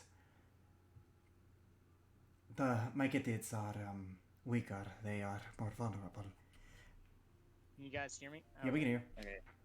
They I are. do have one question though. Mhm. We've been here before. Last time we arrived at a city run by a drow named Morok. Well, he wasn't really a drow, but he was turned into one. Do you know how you know if that city still lies here? You were teleported to that city directly. It was in ruins. Oh yeah. I guess he kind of wouldn't have noticed it though because it was so different. Yeah, Kevin, you would know that's the same city. Or you know what? Didn't we actually, Valentine will pipe up. Weren't we teleported to a city? Those we were. You were. Regardless, I'm not sure. You have been quiet. She points to you, Kevin. Where do you think your group should go then? The Illitheds or the Mycetids? Was there any information learned on both of those? Because I Uh, off the head. so here's during what you that learned. Conversation. The greater White Abushai, potentially the White Devil Dragon of Athudan, is down here with Kerora.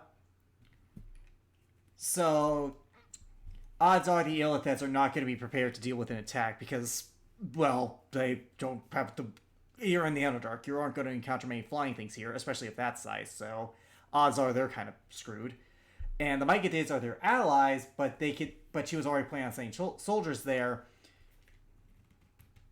to help them if they were, because they hold a piece of Lolith, as do the Illitheds. The Mycetids are more friendly. Already very the thing is though, this town is very short on soldiers as is. They're gonna send them regardless though, because like one way or the other they need to keep an eye on what's happening. Okay, well then I guess I will vote for Illithid. If they're already sending soldiers. Yeah, because you know they owe it to them. They've been helpful. Even if they send you, they would still need to send some people to help. Kevin? Mind Flayers or Mycetids? Mycetids are mushroom people, for the record. As much as I'd love to stay down here and help you guys out since you're short on hands, I think going in. We're not exactly short. Illithids would be a good plan. We're not short on hands. Cause a problem. If we can stop it there, that'd be for the best. We're not short on hands.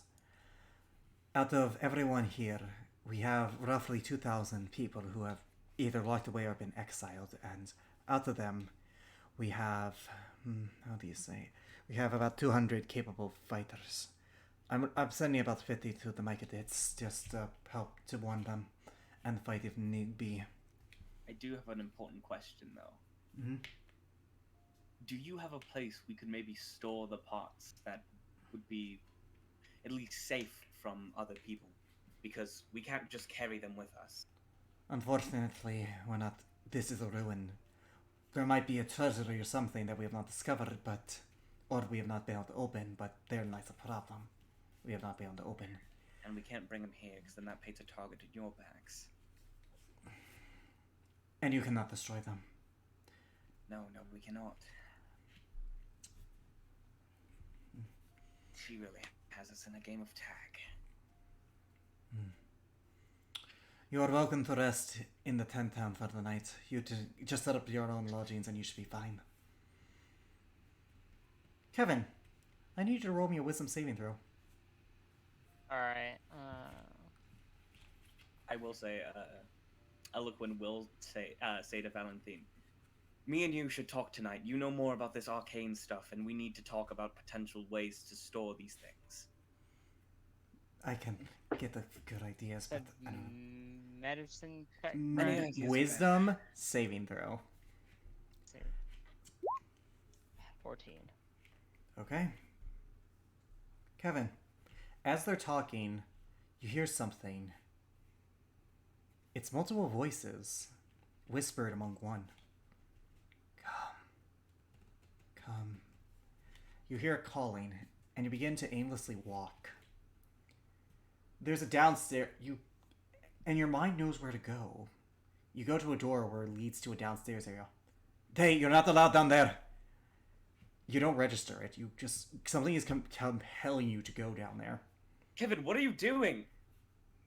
You aren't registering it. You're just compelled to walk down there. As he does, as you begin to move forward, you guys feel the ground begin to shake, like a violent earthquake erupt. Oh God, what the hell? Roll me a Constitution saving throw. Okay, success. Everyone or just him? Everyone. Kevin, you're the one who doesn't. 28. Alright, so you'll be fine. 20. Alright. Kevin, you'll be fine. Okay, so everyone but Panan and Eloquin failed. So everyone is immediately knocked prone to the ground as the shake. Eloquin, you're barely holding yourself up. Panan is right behind you. Kevin, you're unaffected. Yeah, as he starts to feel like that, he's going to fucking use his wings to like fly in the air a little bit. Weirdly, you're still affected. Oh no, that's definitely not good. Yeah. And speaking of which, I need you to roll another Constitution saving throw now you've entered this terrain. Okay. I fail. As you fly up, you're immediately knocked prone to the ground. Panan is just like trying to follow you, Kevin, but Kevin, you're walking aimlessly. You're just like, you go down the stairs, it's like 2 sites down, then you enter a chamber, dark. But in the center is this glowing purple crystal. Please don't release some eldritch deity. Trust. Kevin, you hear again. Come. It's the same voices as the prayers. Roll. Help you. You feel really compelled to help this thing. You walk towards it. And it's at this point, as you're in front of it, you see the humanoid shape. You can't discern details. It has long hair, but beyond that, you can't discern anything. And that's when you snap back to your senses. It's not malevolent. It's warm. Calming. While you're still unaffected by the shakes around you, which you're not aware of, but it's not like you're affected by it. But it's something warm. At this point, Eloquent, you can get up, and you can start going down to Kevin. Yeah, he's going to It's a figure. fucking rush down there. Yeah, you're at half movement for the record. Everyone is, effectively. Well, then I will fucking dash. That's what I'll do. Yeah. You see, as you dash, you see Kevin in front of this crystal. Kevin, what the Whoa. fuck are you doing? Kevin, Huh? what do you do? Wait, what? The thing isn't radiating malevolence. This crystal. How did I end up down here? You're aware of how you You ended just up down started here. Fucking walking You're away. You're aware. It's just that you're just like, you know you were This compelled crystal to. is calling to me, and it compelled me to come down here, and it's speaking to me. Yeah, last I checked, we don't talk to things that tell us to do things in our mind. Eloquent, at this point, as you get closer, you do see the humanoid shape in there. And at this point, don't touch that. We're not sure what it was. What is that? It formed recently. About a week ago it formed. We're not sure what's inside. And when did the radiant stuff start? Like a month ago, just... That's when the figure... That's when the crystal formed. A week ago the figure formed inside.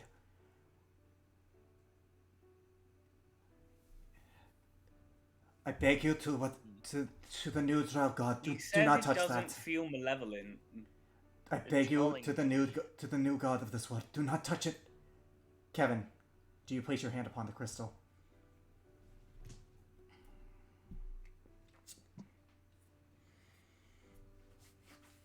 What is it that you want with me?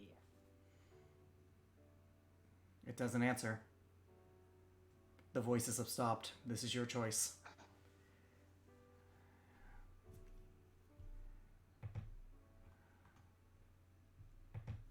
In the name of Miana. In the name of Miana, please. Kevin. Eloquin is going to approach Kevin, put a hand on his shoulder, and just say, very quietly, so that. Oh, you approach the crystal. crystal. You approach. You get in Just 5 feet of it. Kevin, I just, know. like, You get right in 5 feet of the next to crystal. Kevin. If Kevin is within 5 feet of the crystal, then I guess yeah. Roll me a Constitution saving throw again. Okay. Yeah, I'm gonna spend that ability. I'm gonna fucking re-roll that. You're able to push through whatever's pushing you back. Like, it seems it only wants. Kevin, I trust whatever you think is best. Kevin, I need an answer. Does he touch the crystal? Kevin looks around. The shaking is not stopping. Whatever is in here wants to be broken free. And it's calling to me. Maybe if I touch it, then maybe the shaking will stop. And I know full well that if I touch, if I touch it and things go south, well, there's nothing to be really too certain about in this world. He goes and touches it. You place your hand on the crystal begins to crack, and you begin to hear this. As from the stairs you entered, all of the purple mist that has been building around the underdark comes in through this room, and it comes charging at you. And as you brace yourself, Eloquent particularly, it doesn't burn this time. It goes into the crystal and it begins to crack until it shatters. And you see the figure. This is what you see.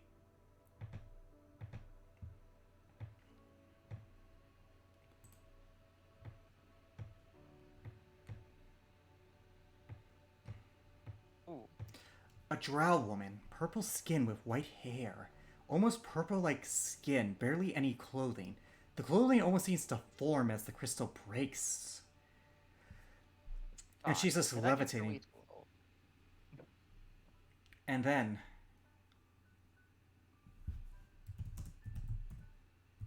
it falls. It just like levitates slowly to the ground. They stand about 4 foot. They stand about 5'2". Eyes closed, and they're looking down.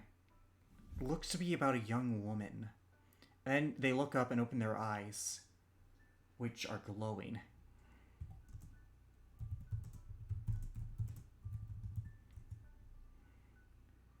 He kind of looks around the room for a moment, and then looks back at her. Who are you? I am unsure.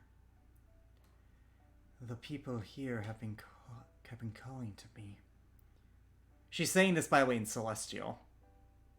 Only Eloquent, do you know Celestial? No, but I understand all spoken languages. You understand it. I do understand. My name is... I do not have a name, or do I? They gave me a name.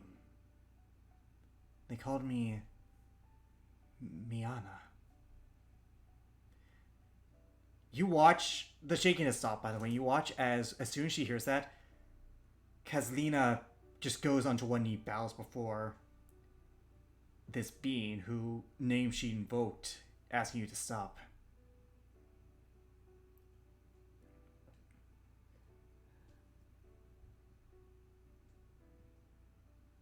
How do you spell that? M-I-E-N-A. M-I-E. Ooh. I know you. No, I know of you. I know of someone of your blood. I encountered them. A part of me is in them.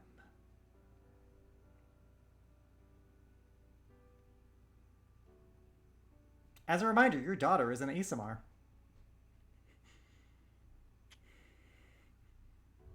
Kevin turns around. Well, it turns around.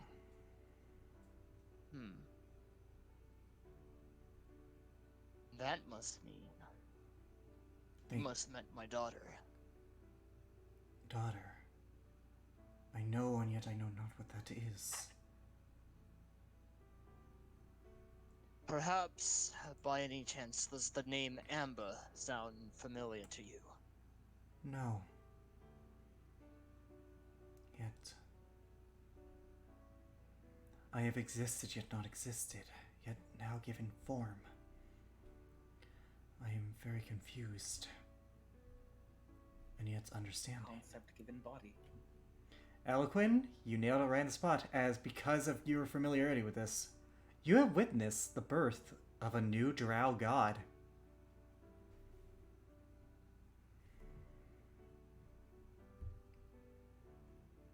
Miana. The fledgling goddess of the drow. Of what domain? Well, we haven't asked her.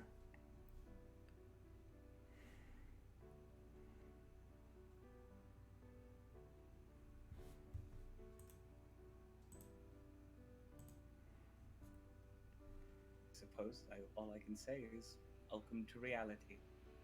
Why does she bow before me? She points to Kaslina. She holds you in reverence. You mean Reverence? something to her. I have just met her. Yes, but you have given them hope nonetheless. Hope where once there was none.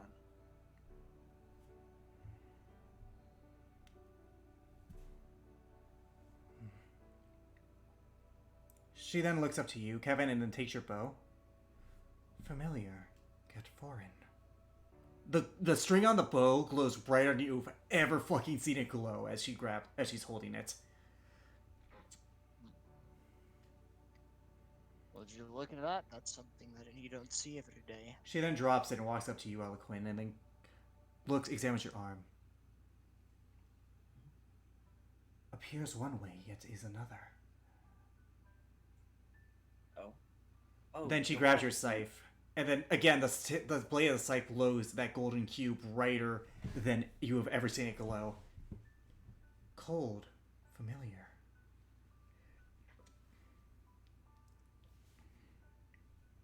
Yes, it was created by a god as well. God? That would be what you are. What is God?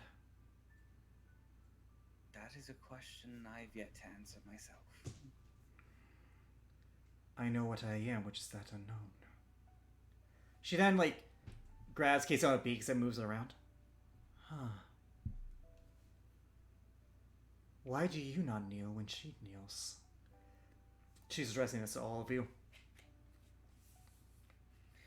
We all have our own gods. Multiple. I am not alone. No. There are plenty. Some pleasant, some not so much. But that's what keeps this world in balance. Balance. She tilts her head curiously. Kevin, you guys, it's almost like she's a confused child, basically, is the vibe you're getting off of her.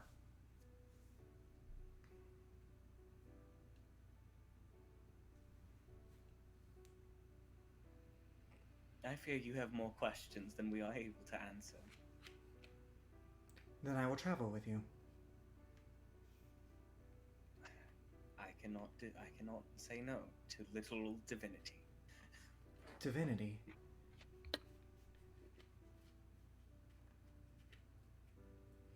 It also means God. Huh. Divinity. God. Or rather, the essence that makes up a God. Curious. Most curious. Eloquent. Don't you think we Yeah. should wait? Have her travel with us until the problem at hand has been taken care of?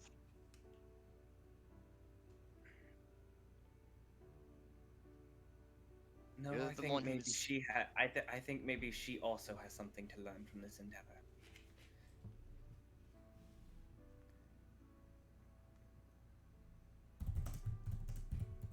Eloquent. Trust me with this crystal. I'll trust you with this decision. Trust. What do I domain over? I suppose that might be up to you.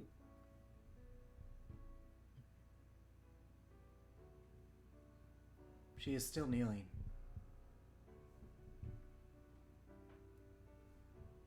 If you wanted to stop, you can always say so. Stop doing what you're doing. Kazlina immediately stands up. Of course, my mistress, my... Mistress? You. She points to you, Kevin.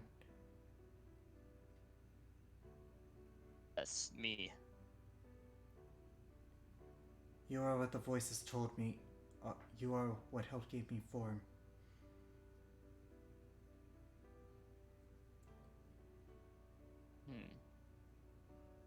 I...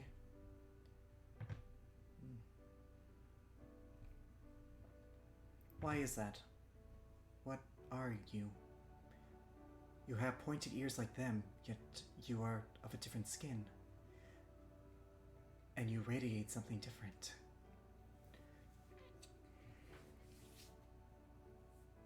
Well, I'm gonna put it. I guess maybe my god had something to do with this. I am what I believe a Hello. champion of my god. Here's a recap of what you missed, real quick. I think I missed a lot. You guys encounter A lot. flumps. Two. You're now in like the drow place where Kevin was compelled to a crystal. He touched it, and then all of that purple radiant energy went into it, and what emerged was what you guys discovered to be Miana, the fledgling goddess of the drow. Oh. And she then walks up to you. Okay, someone Which puts has her. given me some insight into how the gods of this world were created. Oh, yes. She Okay. Yep. So Kevin, as you're saying that, she then walks to you, Queso, and puts her hand on your beak and just kind of moves your head around, like as if a child examining something they've never seen.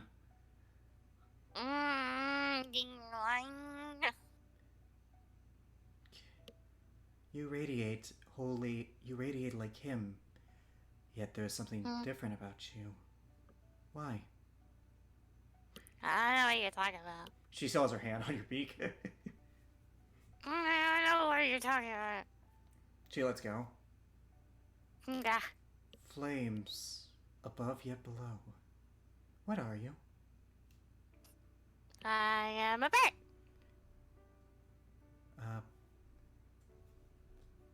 Bird. Things that fly. Yeah. Yet you walk and talk. What are you? A kinkyu, to be specific. Kenku. Kenku. A lot of the out there kinkyu don't actually talk like I do. They tend to mimic. There Like, are I more. can sound exactly like him. And like him. There are more. Yeah. Lots more. Are there more of you? And you? She points Me? to both of you too. Yes, there are more changes. Kesona with this, the way she's acting, it's like she's a child learning things for like the first time. There are more of us out there. Far more than you could ever imagine. There's like other weird people too. There's like these big scaly boys. They're like different scaly boys too. Oh, Some that of them reminds me. have shells, some of them have fins, some of them have wings. Oh, let's not forget about Ralph. Oh yeah, we have the big furry boys too. So we have the ones with the horns, the claws, the teeth, the hooves. She puts out her There is a realm hand. of infinite possibility. She puts out her hand, and out of it, you watch as this radiant energy materialize. You see this, like a mixture of the creatures you guys described. It's like this blob. Like this. Kind of, Sorta. but more solid. More concrete in what they are. It's just like screaming out in pain. Yeah, no, not quite like that. She waves her hand and disappears. Nah, they look kind of like this, and I will use disguise self to make myself look like Ralph. She waves her- change like into a lizard folk. She waves her hand. You're both turned into your Drow and Kenku forms, respectively. In case Sona. Yes. Ralph, my main man. Have some eggs. She again. The mean waves her hand, and you guys are transformed back. Your illusion fades, and you're back into the Drow form, Eloquent. Magic. Not only That was magic. Not only do we have that, but Kevin's going to prestidigitate himself into a kind of give him the appearance of a swan, You if mean possible. that you can create a miniature of a swan? Oh, You can't yeah, transform. Make create it a meanie. river swan. Prestidigitation could only change the color of your skin or hair or something. Yeah. It's not disguise self. Prestidigitation. She looks at it, tilts her head. I will accompany you. Hello. I said before, I say again, I will accompany you. You feel... It Cannot feels... say no. You do not have choice? Choice No, does not but exist? rather, no, choice does exist. But rather, I see no reason why you shouldn't come along as well. I feel as if you have things to learn as just as much as we. Then it is settled. Settled. She then, like, gets on, like, she then climbs on top of your back and kind of, like, has you, piggyback style, Kevin. Like, she's on your back piggyback style. And then she extends her hand and just, like, points forward. Neutral expression all the way. Is she? She's light, dude. Okay. All right. Oh, guess this will give me practice for when Amber's a bit older. All right, off we go. By the way, Kisona, just so you're aware, you guys are headed to the Illithids to see if... We're fighting mind flayers. Sure. What the fuck? And, well, we're either fighting mind flayers or a greater white Abishai. Kevin, Oh. roll me an RD100 for this journey. You spend the night in Mordecai's mansion. Keslina leaves you on your way. She's kind of speechless. She's dumbfounded at what she just saw. She's been worshipping this enemy. Yeah, no, her god was just birthed before 50? her. Roll a d4. All right. This is for the second table. By the way, Kisona, Mm. just as a heads up, also, you know how the Magnificent Mansion has the Bellfire? He About persuaded... Persuade them to do a Kevin managed to persuade them into doing a polka dance. One? Okay. Oh. So, as you guys are walking, Kevin, you're not really paying attention, and then you bump into something, and it's another flump. This is a separate table. Hello. Oh, well, hello. This is a different one, for the record. Yeah, Kisona, do you know what a flump looks like, or... No, I don't. So, No. this yellowish... Okay, so I'm going to describe this for you. Flumps are effectively these creatures, these football-like creatures, but out of them prove two tentacle-like eyes, and under them are these, like, things, like these... Oh wait, now I know what these are. These, like, tentacles beneath them that kind of change to blue. Like, their color changes based on emotion. Actually, you know what, Kisona, roll me a nature check. They're To like see if you tiny actually- pancakes. Kind of. This looks like something straight out of Monsters, Inc. It does. They're It really really cool. does. Kisona, you've encountered these before, like, with the group. They are friendly. Roll me a nature check to see if you know what these are, Kisona. E. Nope. Weird thing. Weird thing. Yeah, What but is you, that? yeah, you, That's so dope. you encountered it recently as Kisona. It's just, Oh, you know. Hello, Hi. How are you? I am Flump. That is good. It's very nice to meet you, Flump. Hi. The Why are fuck? you why are you going this way? This is where the mind flayers are. Yes, unfortunately, there are things we have to do around there. I wish you luck, and then it flies past you. Goodbye. Fuck. Bye. Bye. By the way, it speaks telepathically. You all heard it in your heads. They're Yeah. really cool. It is worth stating though. Whenever they Shut up. fly, they make a Aw. noise. Yep. All right. Day 2 comes. I Pretty need you guys adorable. to roll another. I need someone else to roll D100. I'll do it. I did it. Keysona, do it. You already rolled it, dude. I know, but he rolled it last time, so I'm gonna allow reroll. What the fuck? Technically, Kevin rolled it last time. Rolled it last time. Oh, well. Everybody's you- rolled you- it except Yeah, Kate everyone's Donna. rolling except you. How about that? What the fuck? Okay.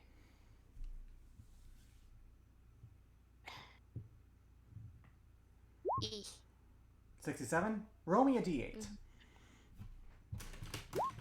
3. You guys begin to walk, and then you come across this open corridor where there's these 3 very tall mushroom things in the ground. Okay, so if you're passive, you notice that they have hands and legs. And the fuck? As you say that, it turns to you. It doesn't have eyes. It has like these hollow out slits that kind of act like eyes. It then begins to walk towards you. It stands like 9 feet tall. Nope, nope, nope. Are you one of those mycenids that people were talking about? It moves its head down, and these spores begin to move, and they grow on your guys' ear. Hello! No, Hello! no, no, no, no, no, no. Hi. I'm a mycetid, yes. How are you? We're good. Why does she say no? I'm doing pretty good. She's freaking out right now. Well, she is made of fire, so I am freaking out as too, but I still say hi. Ah! You can remove the spores Don't if you worry, want. the fire won't spread to you. By the way, this is all telepathic for the record. That is good. I do not like fire. By the way, Would Keith, it something help you if I- Imagine you changed would. Would it help if I distinguished the flames or made them go away temporarily? The fuck? You can remove the spores if you want, Keysona. Huh? You can remove the spores. That's how it's communicating with you.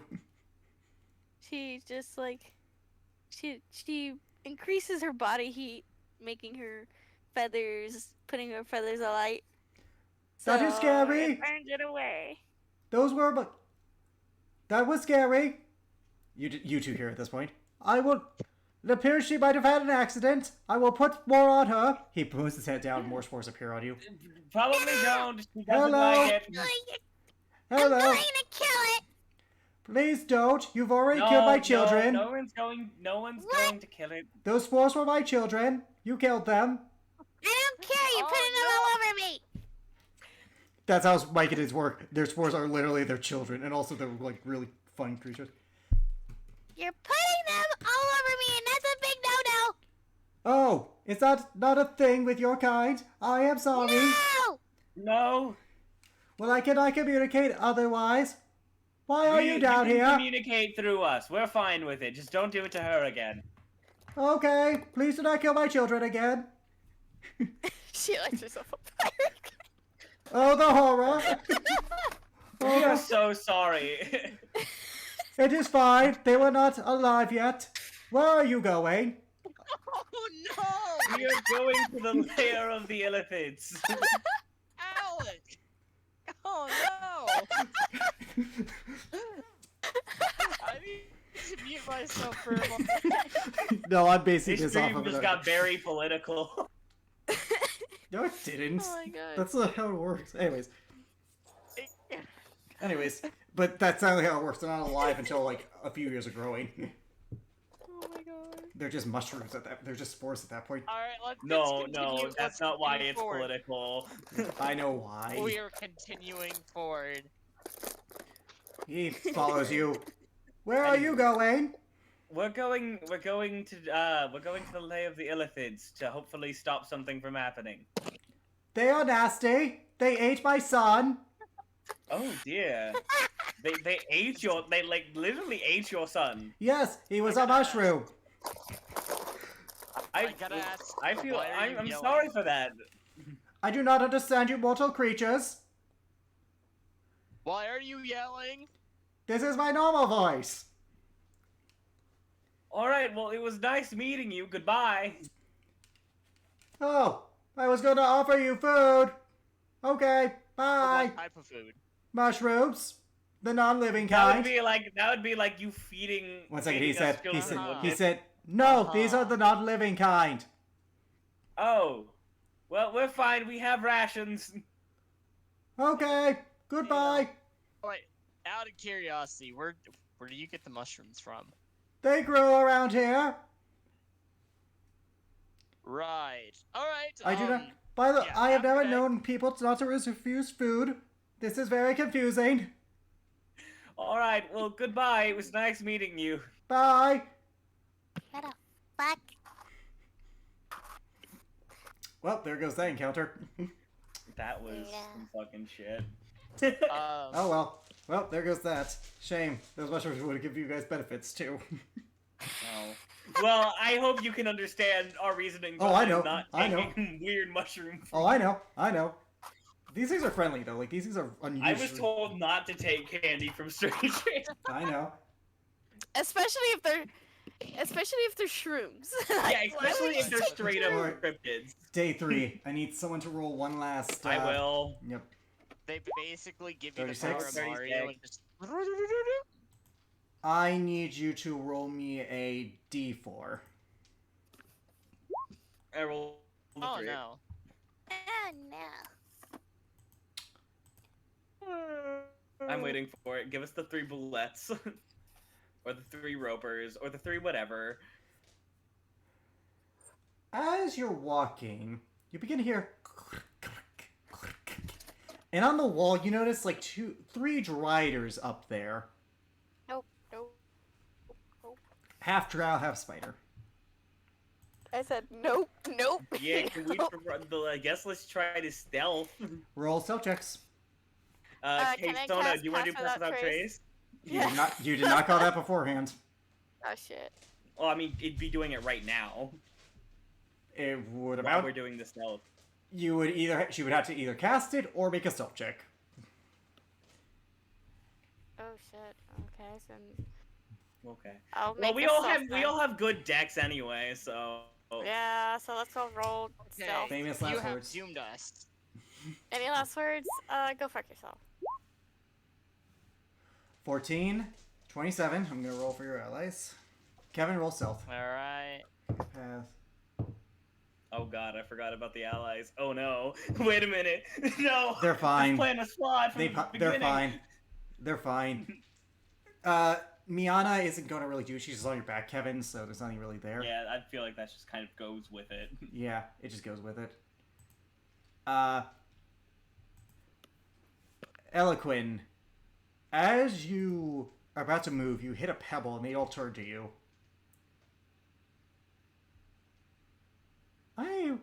Real quick, Yeah. roll me a perception check. Is it? Oh my god. Is it going to be that one? You said perception? Yep, the one turns you. Roll perception. In case one of your passive, you know. It's Oh. that one. It's the one you met in the Drow Temple. What is it, Oh my sister? God. Nothing. It's nothing. Let's move on. Let's move on. Let's move on. She remembers. She remembers and is like, no, we don't fuck with those She's guys. like, We don't nope. fuck with No. those guys. Congratulations. Congratulations. You got the fun encounter. Oh my god, I love that. I love that. She's just like, nope. Nope, Fuck nope, this shit. Nope. I Nope. wonder if I could was intimidate- wondering if that was gonna come up again. I was wondering. It did. And I'm glad. Oh my god, I love that. Just like, nope, we don't go there. Nope. What are you? Don't No, let shut the me fuck up. go. Let's go. All right. You guys managed to avoid an encounter with the Driders. That's really good. I'm They're sh- really fucked. Yeah. At the end of day 3, do you guys talk to anyone? Because day 4 is when shit's gonna happen.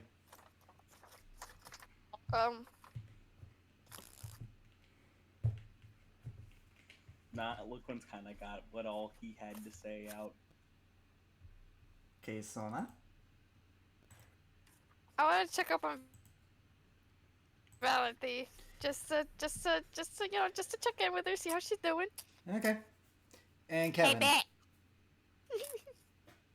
do you want to talk to this entity? Oh my god. Kevin? I want to talk to the new grill. Kevin will try. Kevin would go and Alright. would want to educate her, or I mean, if she Okay. wants to, She is trying to learn. he will. What morals do you He- implant upon this fledgling god? Keep it in mind, I want to emphasize this. Depending on what you teach her may or may not have a cosmic effect that you may or may not be aware of. Oh my god. Yeah, that one I'm quite aware with. And it's That's all Kevin. Let me put it like this. You know Build-A-Bear? Build-A-God. yeah. Build-A-God. Ah, build a god. Yep. Whatever you teach her is going to be... This is the build a depend- god workshop. Yeah, basically, whatever domain and what morals you teach her, she'll become the god of that domain. For example, if you teach her about vengeance, she'll become the drow god of vengeance.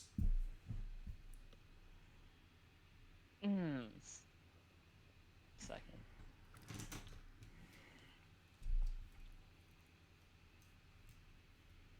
I need to think on this. Alright, we okay, can Sona?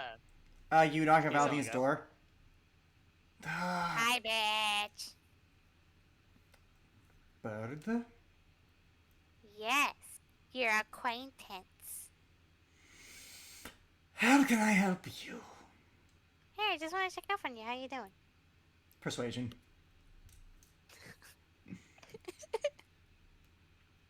Oh. I am fine. Thank you. My tone of voice doesn't seem like it, but oh well. Like I said, I'm just fine. Like I said, I'm anticipating and dreading what comes next. Oh well. We're all here for you. Alright? Don't, turn the option away. You can always talk to us. Persuasion.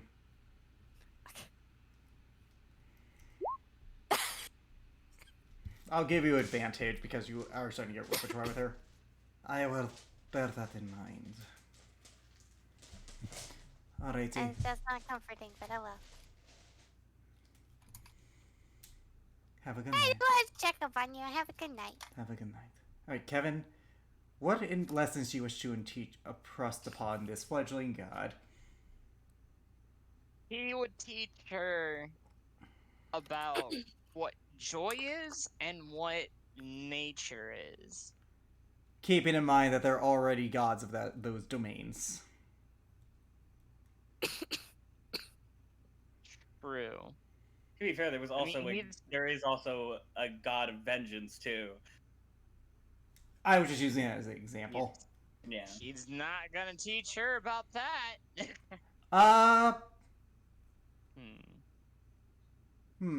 Yeah. He's, Kevin, Kev- he'd teach her about serenity, maybe.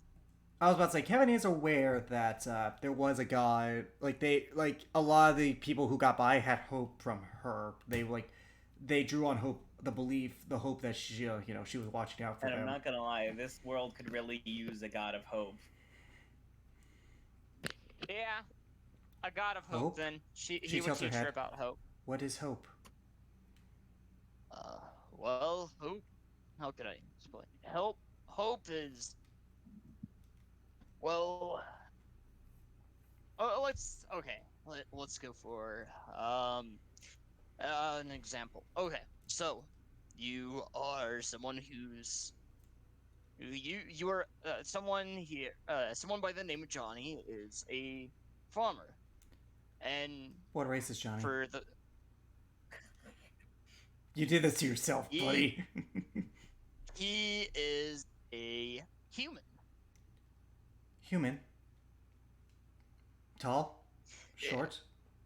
How big? He's How skilled? How old? hang on. Johnny is about 65 years of age, and he is really skinny. Their entire town hasn't had a lot of good luck the past year with their Why? harvest. They don't know. Who else There's is been it? a lot of drought. Who is they? The people that reside inside the village. What are they? Like, How many? well, they're You did this yourself, man. well in the world above this place. There can be a number of people inside towns. People come and go through towns and villages and cities. You know, How every many day. live there? Is it close to any cities? What's the weather like? I'm so confused. You're basically talking to a child who wants to know everything. I'm just gonna say this right now. Maybe you Well- should probably go.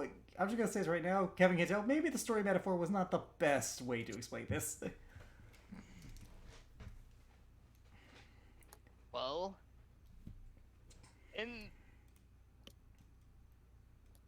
that's the thing. There's never really a clear answer as to how many people there are. There could be an abundance. There can be a lot. There could be a small amount. The world moves around, and people travel from places to places. So, it, people, cities, cities obtain more people while they currently lose some at the same time. Thing with villages and cities. And cities and villages and towns can live anywhere from being a mile away to hundreds of miles away. It all depends on what people decide to build where in the lands. Now, the weather in this current town, for example, has been really hot, and their crops, or the food that they're trying to grow, Crops, food. Kevin, I'm just gonna It- say for the sake of brevity, she's gonna keep asking questions with Yeah, every new I concept you know. introduce. You might want to change your approach here. Crops and food are what crops and food is what, well, crops is another name for food, and food is what keeps humans and many other creatures out there alive. And because of hot weather, those crops begin to die. Well, Live. Bunny over here, he's hoping for those crops to live. He's hoping for rain, water to come from the sky and rain down and help his crops survive. And he keeps firm on that belief for Hope is belief then. months on it, for his belief that he hopes one day a giant storm can roll through Does, and wet the lands, does help hope the lands grow. does Hope actually do anything? Is Well- the person you described able to will the storms into existence? Not exactly. Then why Hope? Because in this world, hope is what helps keep people moving, and sometimes Persuasion. hope.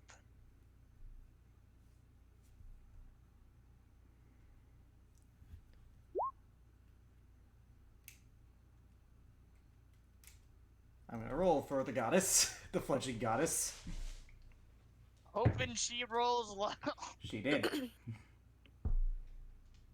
I say I can't imagine it would be that hard to convince a god who doesn't know much. That's why it was low. So it is meaningless, but in that meaningless, it is given meaning. Yep. Everybody has their own perception of what hope is, and what Okay, they I believe, understand. what they. She snaps her fingers and roll a wisdom saving throw.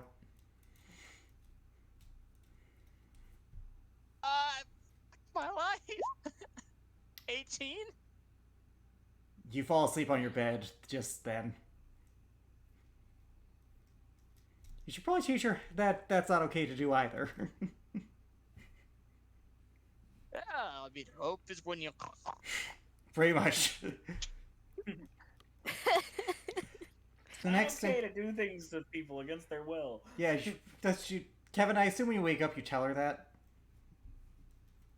Yeah. he Persuasion does. again. Oh no, we're gonna have a god of hope out here, like forcibly giving people thoughts. Nope, 26. I understand. The next day comes along, you have your guys' breakfast, and you make your way. In case only you're passive, you can hear there's slight rumblings up ahead, like about a few hundred feet ahead. Hey, yo, I hear some weird shit up ahead.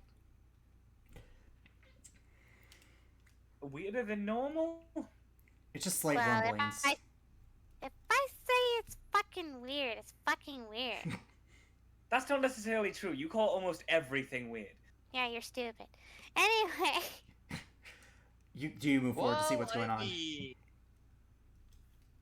I'll scout on ahead to see what's going on. As you move ahead, after a few hundred feet, after a few hours of traveling, like this is after breakfast, like it's like probably like 5 hours into it, you look into the distance, and about 1,000 feet away, you see a city in the middle of water. Half of it's frozen, and you see this colossal white dragon using its breath on the city. The city with architectures of the Mind Flayer-esque type, the Cthulhu-looking things. And you see these, like, things falling off of it as it appears the attack has already begun. well, it looks like,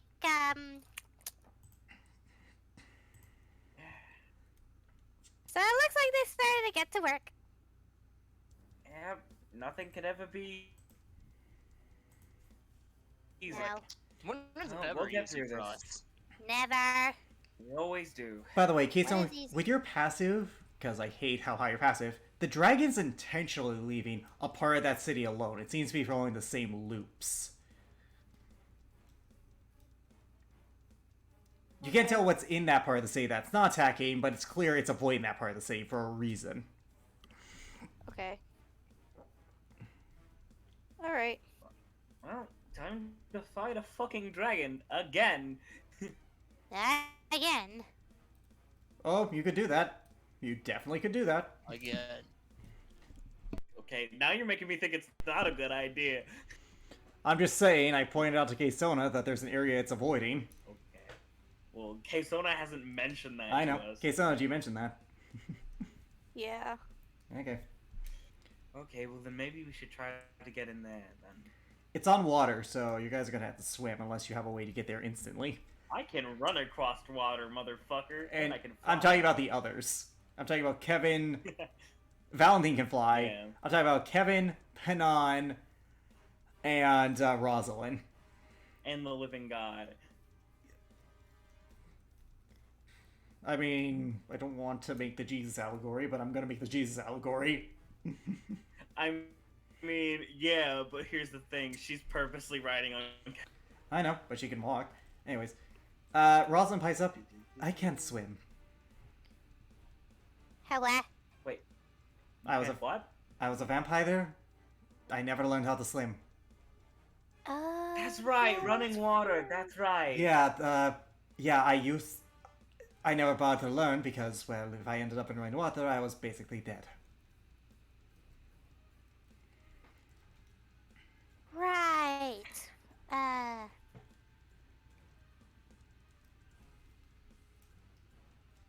This is hard. How Figure long? it out. One second. How long do you think it would take for you to get there? Not too long, really. Okay. Do you mind putting your portable hole down for a second? Oh, she's gonna go in the portable hole. Why are you gonna go into the portable hole? Just keep your word that it's not going to take too long. Okay, I'll keep my word. She just like, do you put the hole in the ground? Yeah. She like plugs her nose and just drops in. Panan also kind of walks in, seeing the goal here. Kevin, do you wish to go via portable hole? Is there even enough room? Yes, it's a There portable is. hole. It's a portable hole! It's infinite amount of room! Well, It's close to it, anyways. It's as if close I to ever infinite as felt, you can if I get. ever wanted to feel like I was gonna be buried alive, now's the time to start getting used to it. Yep, Well, everyone who can't fly hops in the portable hole. Okay, so you put it up. you, Eloquent, and Valentine can fly to that area without having to carry Yeah. anyone, and you won't have disadvantage on your stealth check. Speaking of which, I need you guys to roll a stealth check. And by you guys, I mean Eloquent, Kesona, and Valentine. Can I cast Pass Without Trace before we do? Sure, because you have more time this time. You have We way more have time. time this Yeah, time, you have yeah. time this time. Okay, so 10 plus 10. It's 32. 32, 37. 37. Yeah, so you guys evade the dragon's passive, who admittedly is a little busy fighting all these mind illithets. As you fly by, Yeah, which would make him pretty busy. you notice that like a bunch of them are just dead on the ground. Like you see the bodies are like there's like blood everywhere. Dear Lord. Keystone, with your passive, you notice a grander building than the rest. It looks to be about 2 stories tall, very long, like about... One second, let me get actual measurements here. It's a square building. The dome of it, it's shaped like a brain. It's about... One second, I actually have measurements for this. It is a... Oh, It is a... big brain. It's approximately 235 feet long. That's And there- one hell of a big brain. And there are entryways in the side there, too, on the right-hand side of where you're on top. At this point, it's been about 5 minutes. There's 5 minutes left in the bag of holding, in the portable hole of air. Okay, there, right there. On the can. what? There or there? She kind of just points to. Okay, what is there or there? I heard grand building and that was it. There are 2 entryways on the right side. One more upper. They're relatively close to each other. They're like... Okay. Either one works. We need to get in there. now. Okay, let's go, let's go. Alright, you guys make your way inside, and I'm gonna shift the map. And we will let the people out of the portable hole. As you do, you blanch the portfolio, and then as you do, you begin to hear... You hear this, like, gurgling. You just hear, like, this water sizzling. Ah. Oh no. Ah. Fuck off. Is the music still playing for you guys? Okay, there, it's just up. Alright, and as you do, you look behind you, and you guys see... Well, you guys are on the right side of the map, It's Faith McGee. as well as a redhead high elf that you remember, Kevin. Where did I look? You met her Oh, but I- in Belthorn when you were inquired about your mother. Oh, fucking. Oh, fuck a duck. Well, we're fucked. You look as this brain looks like extra crispy is the best word, as in the high elf's hand is a humanoid skull. They haven't noticed you yet. Crispy. It's just the same. Do, The illithets, their devotion, their hive mind, very exploitable. You may leave with the skull. The red-headed high elf, whose name is... You would know her name, Kevin. Because you interact with her. Briefly, however briefly, it is worth noting. Her name... what's the game plan? Doc? Her name is Morgan. She bows and she then teleports out of there.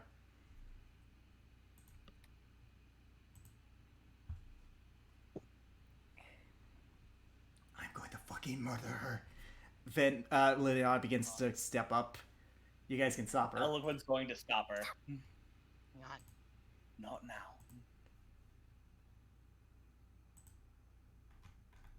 Actually, we didn't think we'd get this far ahead. At this point, the brain goes...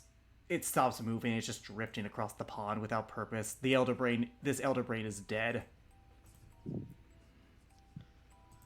All that knowledge wasted. A shame.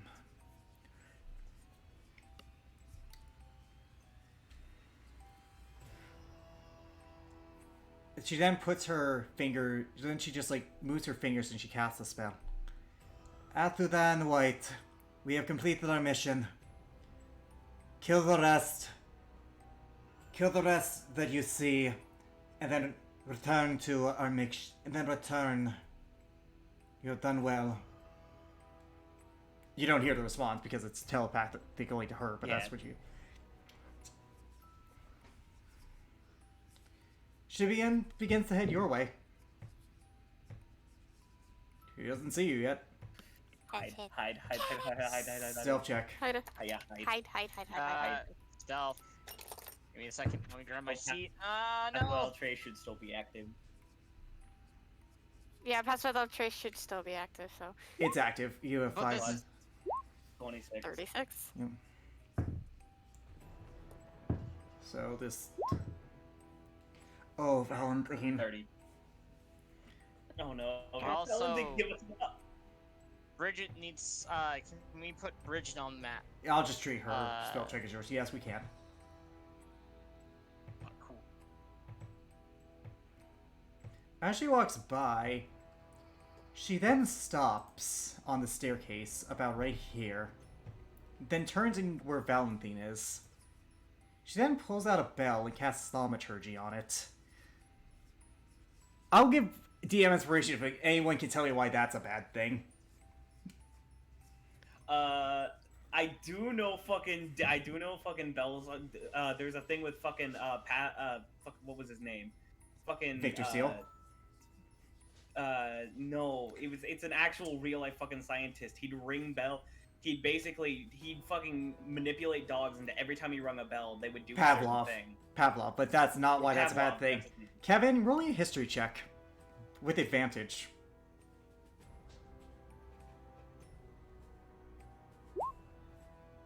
Anytime something bad happened to Valentine, Victor Steele, because you saw her memories, Victor Steele always rung a bell of that make. I need to roll a wisdom saving throw for Valentine. Natural 1. Oh no. She like holds her mouth like as if she's about to vomit, but then vomits out and like makes herself known. I thought you were here. Brother. Evan steps out in front of Valentine. Yep, no, we're fucked. And where would such a high lady be without her loyal dog? I see you. Leave her out of this. Hirua. This is something that's only between me and you here. Forgive me, but she is my daughter. Doesn't mean that she belongs to you. On the contrary. In fact, she was one of my great... In fact, my experiments on her were some of my greatest accomplishments. She moves her hand, puts it in a marionette position. She's going to expend a spell slot to do something to Valentine. And no, you can't counterspell because this is not a spell. What are you going to do, Eloquin? No, I cast silence. Yeah, this isn't a silence thing. It's not a spell. She moves her hands up and she expends the spell slot. Valentine needs to make another wisdom saving throw. Kevin, I need you to roll 2d20s. Take the lower of the two.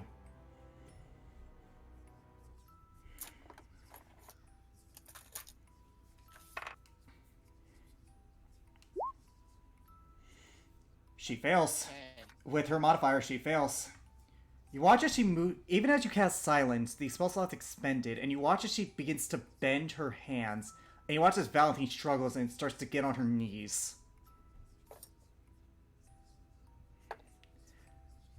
And then she moves her hand in like a twist motion, and then you watch as her arm is extended outward, and like it's twisting itself, almost like it's like twisting on its own.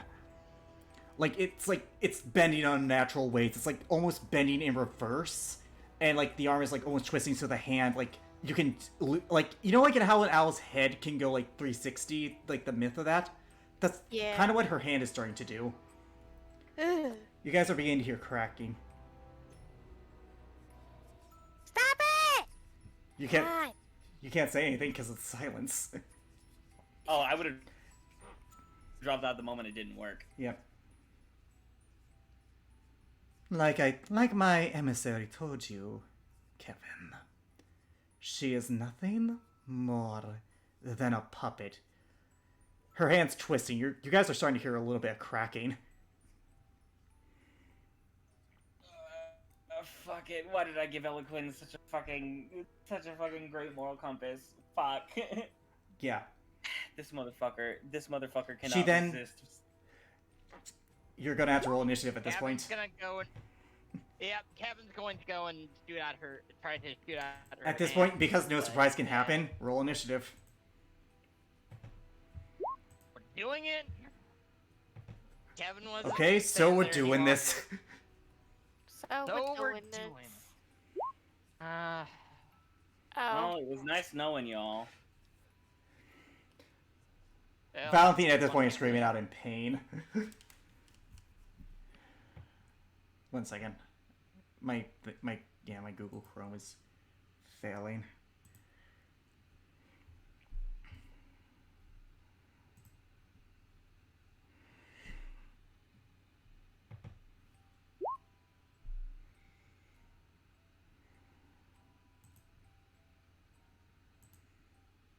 Remember, I did let this loose. Keirora did specifically hire the slavers to put her daughter through that shit. Literally, so that when she ever encountered her again, she could just ring that bell and literally force her daughter into a PTS state so she would be more vulnerable to what she did to her daughter. She's evil. No shit, Sherlock. Oh wait, never mind. It's you no know. shit, Shirley Holmes. Oh,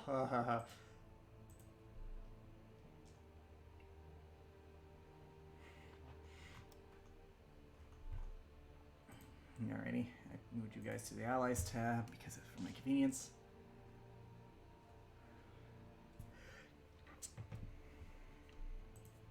Alrighty, let's roll for Vendorosis.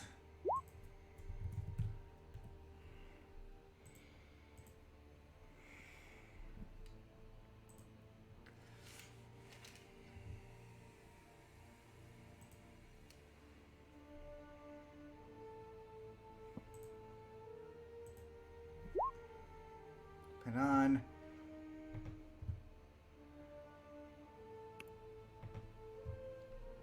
Honestly, more than anything, I was surprised she's actually here.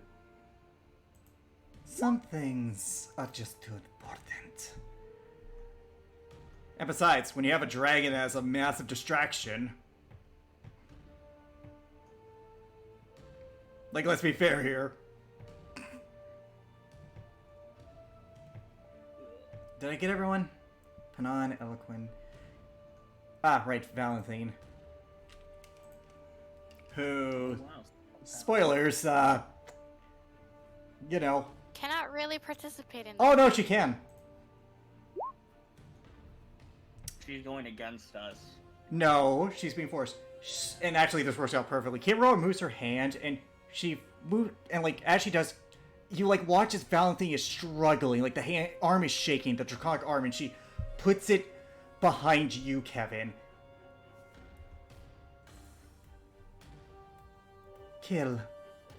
And with that, she's gonna cast Disintegration Beam on you against her will. Disintegration on you, my bad. Disintegrate on you.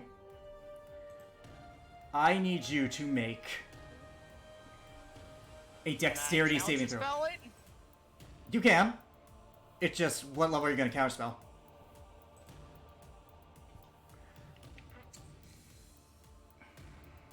Fifth level. Roll a charisma check, DC 16. Charisma check.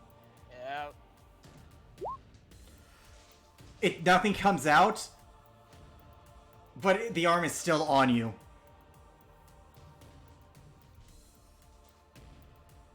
That is valid. That is Keirora's secondary turn, effectively. It's now Panon's turn. Panon's gonna try and grapple Valentine. Oh my god.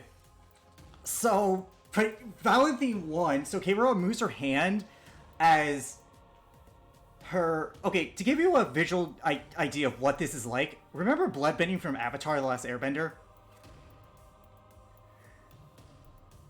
Like, does anyone... Oh, that's what I was afraid of it was. It's not that exactly, but the visuals of this is. So you watch as she yanks her hand and Valentine moves out of the way as Panon tries to grapple.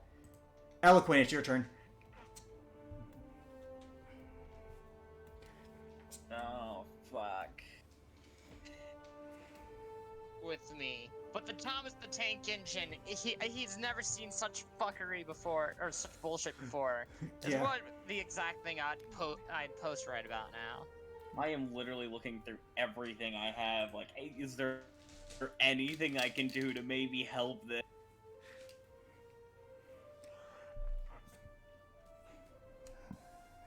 You can try.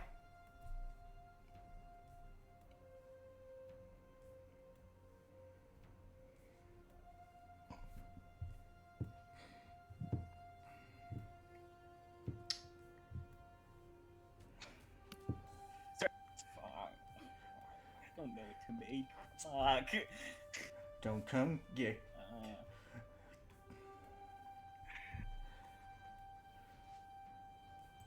Fuck, this is so hard. Fuck you. I know. She's a monster.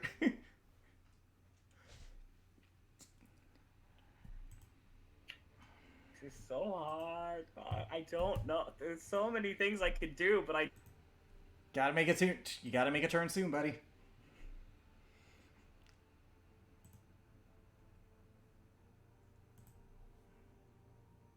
What you doing? You want to attack Aurora? Do you want to try and cast something on I'm Valentine? gonna fucking. I'm good. No, I'm casting remove. I'm trying to cast remove curse on Valentine. You cast it? This is not a curse. Of course not. Trust me, there is a way you can break it. I didn't make this Probably infallible. greater restoration. So, it's now Aurora's turn. She then looks. But like I don't.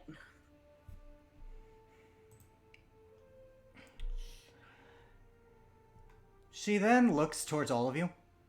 You know what children really are? Tools to serve their own end. Something I'm sure you're very familiar with, Kenku. How did he die, anyways? What?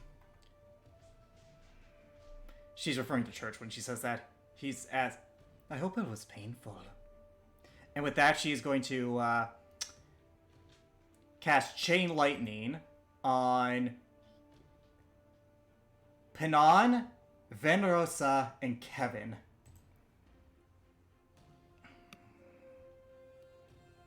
I need them to make it... She very, very particularly picked that, knowing that they were the ones who didn't have evasion. It's almost like she has a really high intelligence. Kevin, I need you to make a dexterity saving throw. To be fair, though, you Oh, play wait, all wait. characters like that, so it Not really all. don't mean Son of a much. bitch. I don't play all characters like that. The You dumb really ones, I don't. do, though. Not the dumb ones. Mm, And I have done charm-like effects on things like Sona, where like they would have no idea it doesn't work. All right. Anyways, yeah. So Kevin, what'd you roll? I rolled a 12. So that's a fail? Can I roll favored by the gods? You failed by 8. Never mind, 'cause that I wouldn't let you know matter. because the definition of fair god says I need to tell you how much you failed by. You failed by 8, so you're gonna take a lot of lightning damage. Venrosa failed, and Panad failed as well. Yep, I already used my reaction to flipping counterspell, and I can't do flipping absorb elements. I mean, unless someone else has a reaction counterspell. Counter spell. I know what level it is. Roll a DC 16.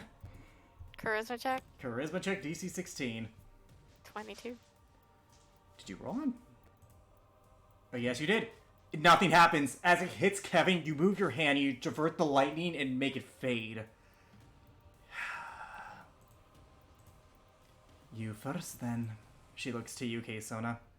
She hasn't changed her expression, it's just a wicked grimace. Kevin, it's your turn. Okay. Kevin's naturally going to Radiant Soul. Alright, that's your bonus action. Oh shit.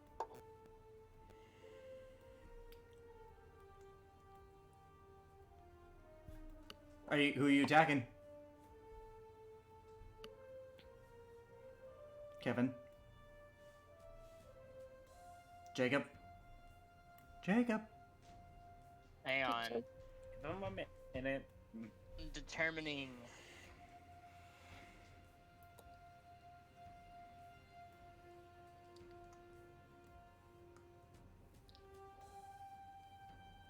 Kevin's going to move up to K-Aurora to attack her. That's fine. I already know. It is Valentine going to get an opportunity to attack for that. Yeah, she will. I I figured. don't think but she no, has Valentine- Warcaster though. I actually have to check that. We'll find out. Valentine would want Kevin to go If and so, move she away severely from her. lacked to use it in the past. Yeah, but here's the thing, Kevin. Valentine ain't in control right now. That is true, but it'd be better if Kevin moved up than me. I know. now. I At know. least away from her. I know. Trust me. Look. You are lucky I did not give her that spell slot. She's gonna whack you with her quarterstaff dust she's never used. Ever. Until now. Yeah, that misses. That's an 8. That misses.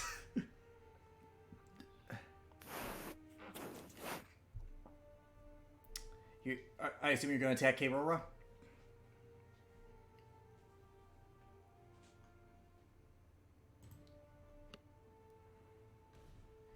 Nope. What are you doing?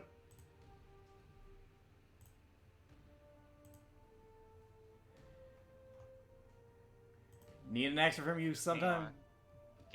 Give me a second. I'm checking some. You have 2 minutes before I skip your turn, buddy. Would I be? I'd like to twin cast Blessed. First targeting Eloquent, Panan, and Keystona, and then spend a couple of my sorcery points to use Bless on. What level are you casting Bless? Bless. I need to do because Bless. Alright, you're targeting And 3 Bless people. is one cast? Yeah, technically. I'm only gonna be casting it at first level. Bless can only Yeah, target you're one person. casting- Bless Then can you only... get an extra 3 people No. then. Oh. No, Bless target. It's up to 3. Bless creatures can Oh! get three- choice. Oh, then yeah, that works. You guys are all blessed. What does that do? Okay. I'll pull it up. Oh shoot. Woohoo! Got that Gucci blessing.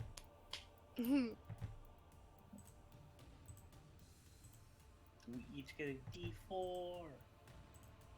Alright, as long as you keep concentration on it. All right, so that's. Give me a second. Hold on. Spell cast the twin. So. Bless whenever you... It's you. Your choice. Whenever you choose. we- Okay, so Good. Alright, that's your action. have a What do you want? range. What do you want Bridget to do? When you can spend a number of supposed 3 points equal to spell. Target second creature in range. Spell that.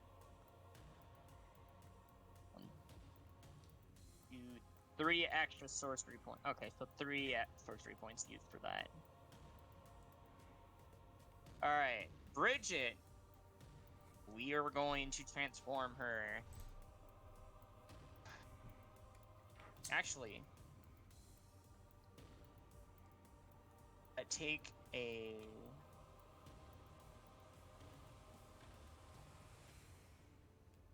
Okay. How big is that? That's alright. I'm not gonna be able to get her into anything really big, Mhm. but that's okay. Is that a large creature? Okay, so I'm not gonna have her transform because we do not have the room. Unfortunately. So, unfortunately, but that's okay. That's Mhm. okay. Her movement speed is only 40 feet. By the way, if you're How wondering high is the where... how high is the staircase getting up to? 10 feet. To her. 10 feet. I don't think she has the jumping this. She has distance teleport for as a that. bonus action, remember? Yeah, she can teleport. As a bonus action. I ruled that she can do as a bonus action. Then yeah, she is going to teleport up there and attack Aurora. Alright, roll with advantage because flanking.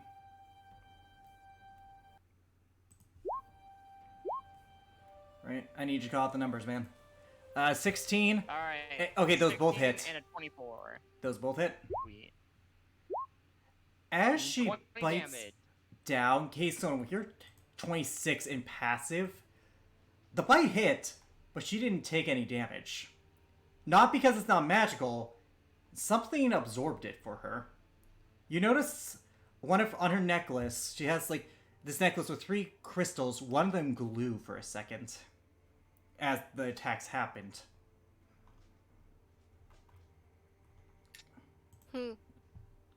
Something to keep in mind. Okie dokie. Yeah, but yeah, no blood is drawn. Alright, 20 points of damage. Okay. Put that out. It's now Rosalind's turn. Rosalind is going to move over. Oh, shoot. God dang it. Rosalind's gonna move over here, and because her whip has 10-foot reach, is gonna attack Aurora with the whip. That just hits.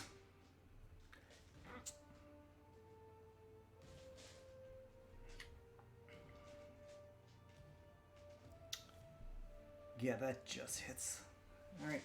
So she's going to do... One second, let me get my d6s out. That's going to do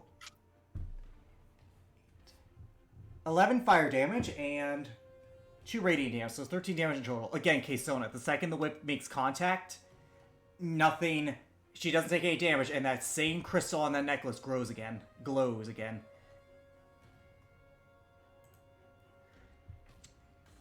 Okay. Alright, second attack for Valentine. Or, not for Valentine, for Rosalind. That hits. An additional 12.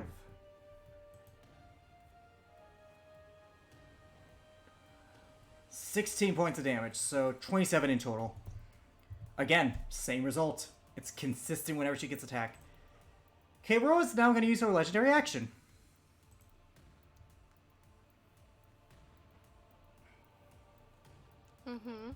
Kevin, I need you to make a Constitution saving throw.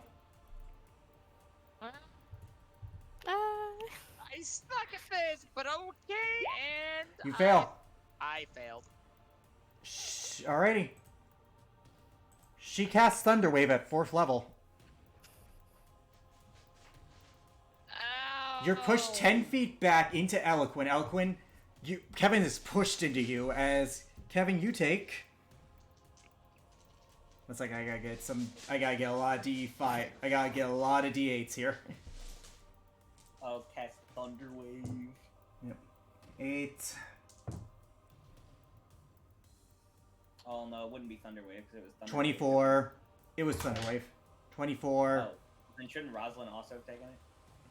You're right. I'll roll her con save. Like a cone. 31 points of thunder damage, Kevin. And yes, Rosalind does take it. She's pushed 10 feet back too. It's a. Oh yeah, Eloquent. So multiple of us should take it. Eloquent, I need you to make it as well as. How many? 31 points of damage, you said? 31 points of thunder damage. Yep. And also, it's a 15-foot cone, so. Oh. Eloquent, you take 31 points of thunder damage and are pushed 10 feet back. Actually, Valentine would also need to make it. Like she gives a shit about her daughter. Yeah, no. 31 points of damage for Valentine as she's pushed into you, Kesona, who you're just out of the range of it.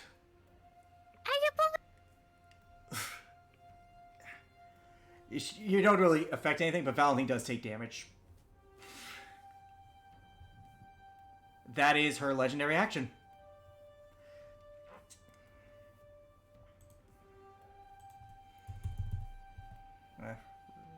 Valentine looking hurt. Everyone looking hurt. Oh my god, Panon. Oh yeah, I gotta roll for Panon. Panon passes, so she's gonna take half. And is not pushed. Yeah, she is not pushed. She takes 15.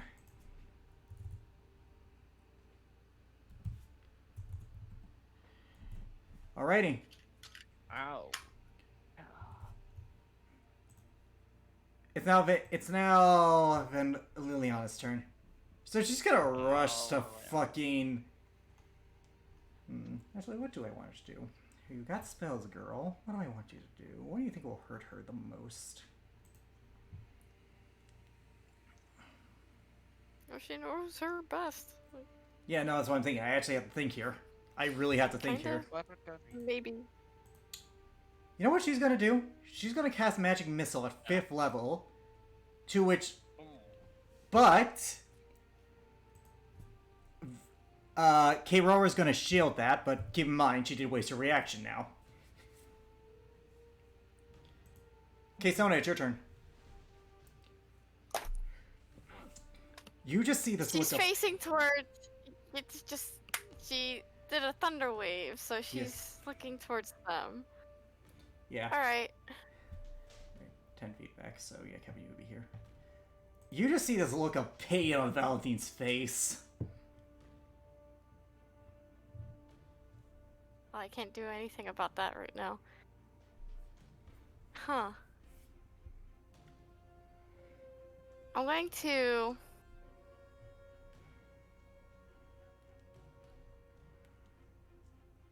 teleport over here. Around behind because I can't, because Bridget's in the way. Mm-hmm. I mean, you can fly. I'm gonna... I could fly, yeah. Bridget's in her dog form, right? Yes, Bridget's in her dog form. I could be like right over her. Yeah, you're right over her. And I'm going to try to steal the necklace off of Kerora. As you touch it, roll me a wisdom saving. No, not wisdom. Yeah, roll me a wisdom saving throw. Ooh, What'd you roll? an 11. Oh wait, I get to add a Wait a D4 minute, to that. I gotta add the D4 to that. Spoilers, it's not, even if you roll a 4, it's not gonna be enough. Oof.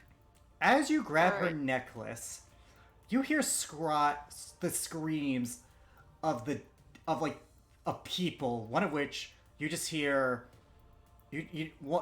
but there's one that's silent, and you just hear some breathing. That sounds very familiar. And you notice that one of the glows in the necklace is a black orb.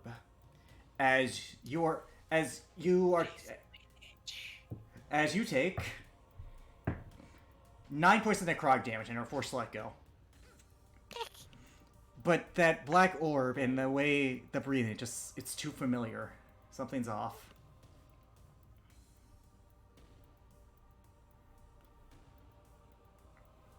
Alright. That was my action and my bonus action. Yep. I can't do anything Okay, else. Sona, do you roll me a history check in case you did forget?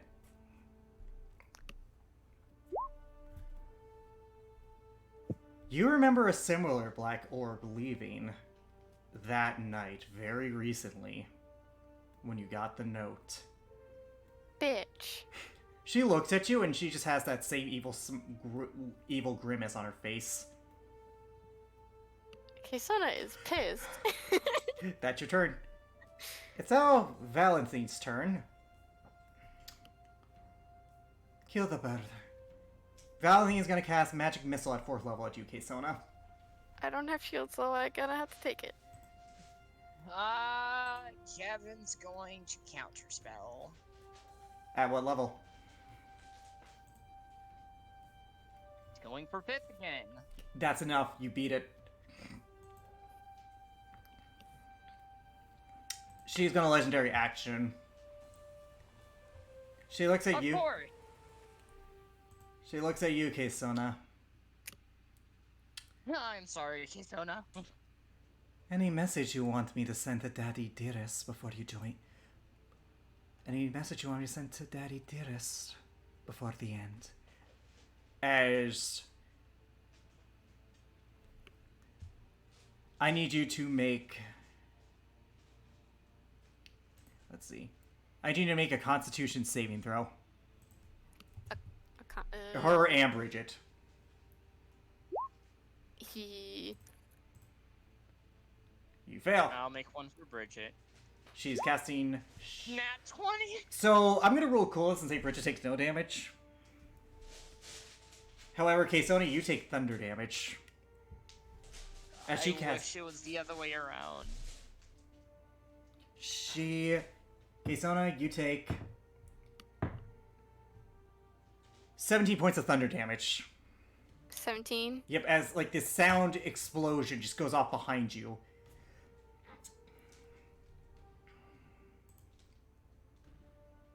Come on, I'm waiting for that message. Panon's gonna try and grapple Valentine again. That's better. Yeah, she grapples her. Valentine's restrained at this point. Someone help her! Eloquent, it's your turn.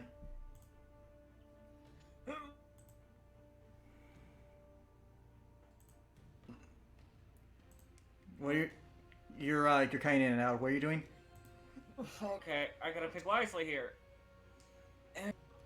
I'm Greater Restoration. As you do, I need you to make a Constitution saving throw.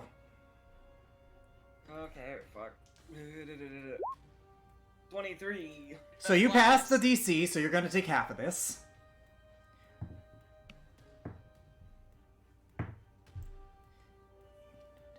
$15, $19,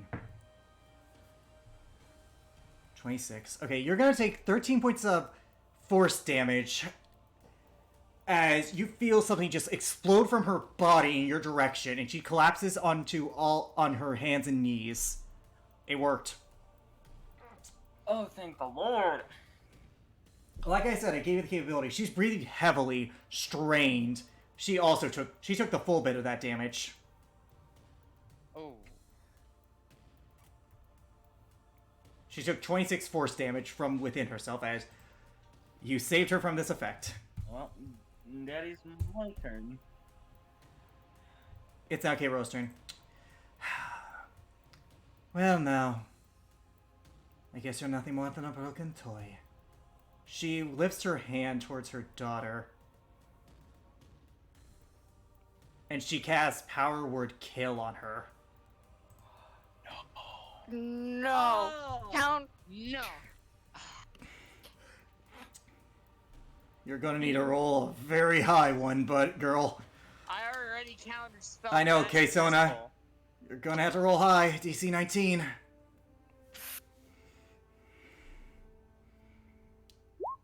Oh my god, 23. you are lucky. You came in good! Thank you, Kaysona. You're welcome. She looks at you. Fine, you first. I'm gonna check to see what I gave her as a bonus action. Fine, be Okay, don't here's like a it every counter time offer. she says Just that. don't. She lifts up her hand with the metal arm to you, much like Emperor Palpatine. Does a 28 hit? Me? Yes. Yes. Alright, she uses her bonus action to do this. You suffer. Fuck me. 22 points of lightning damage as you watch as a bolt of lightning erupts from her hand and into you. Psst. Ouch. I need you to make a Constitution saving throw for me. Oh shit! It's this With it now. with advantage because 21. I'm gonna flavor that evasion kind of works here because of lightning. That goes for you too, Eloquent, for the record. If she does this against you, you feel like you're about to seize up and be stunned, but you manage to shake it off. Mm, Kevin, it's your turn. bitch.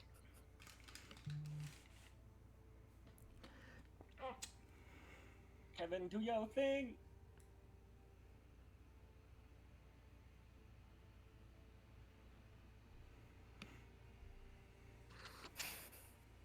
You there, Jacob? Hmm.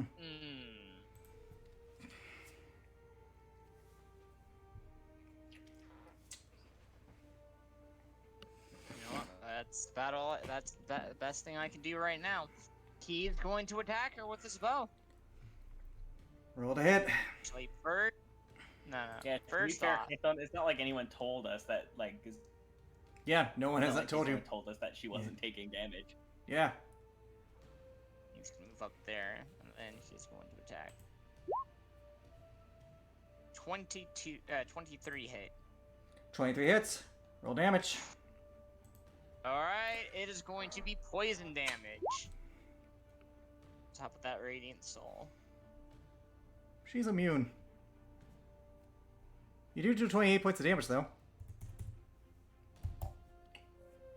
Immune to what? Poison. Of course. Oh well, I mean, hey, that's fine. 17? That hits. That hits. Yep. Cool. Now, keep in mind your Radiant Soul damage won't activate here. What damage type are you doing this Yep. time? We're gonna be going cold damage. Alright. 17? Okay, she takes the full, but again, it doesn't look like she's taking any damage whatsoever. She's got a legendary action. Look down at her daughter. Fine. The painful way, then. As she is going to cast...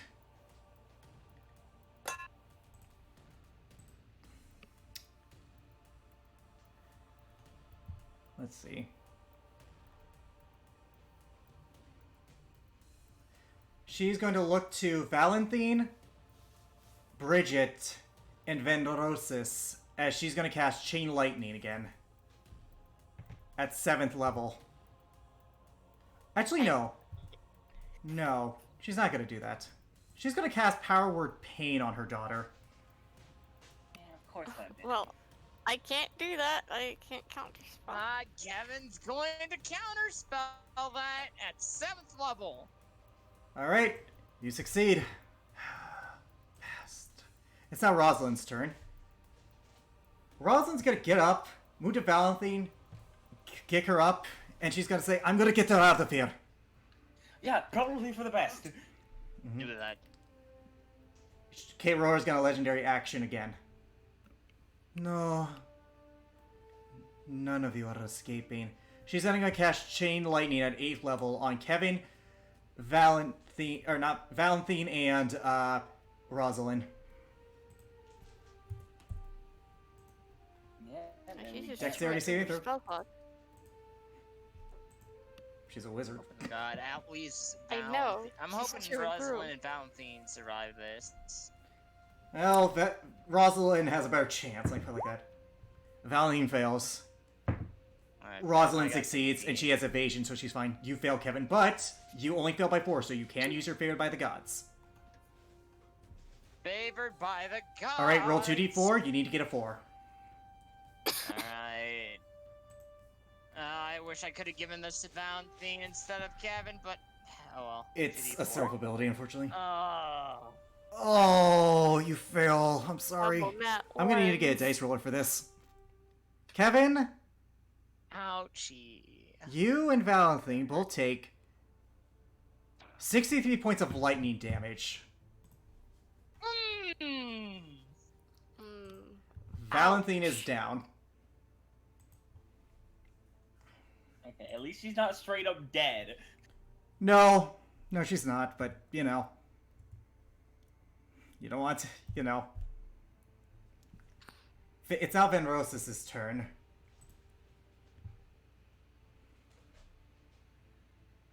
She's gonna look at Kira. I'm going to fucking murder you! As she is going to cast... Animate... No, she's not gonna do that.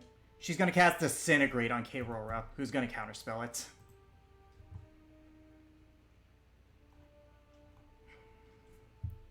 She passed the check. Not surprised there, honestly. Okay, Sona, it's your turn.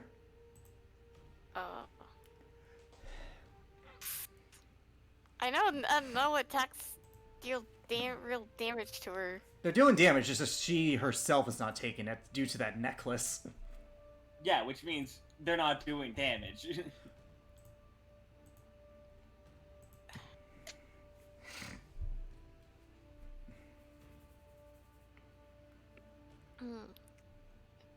She just looks perfectly fine. So nothing, no real like the biting didn't work. It didn't leave a mark. She just looks perfectly fine. She's not taking anything. She's perfectly fine.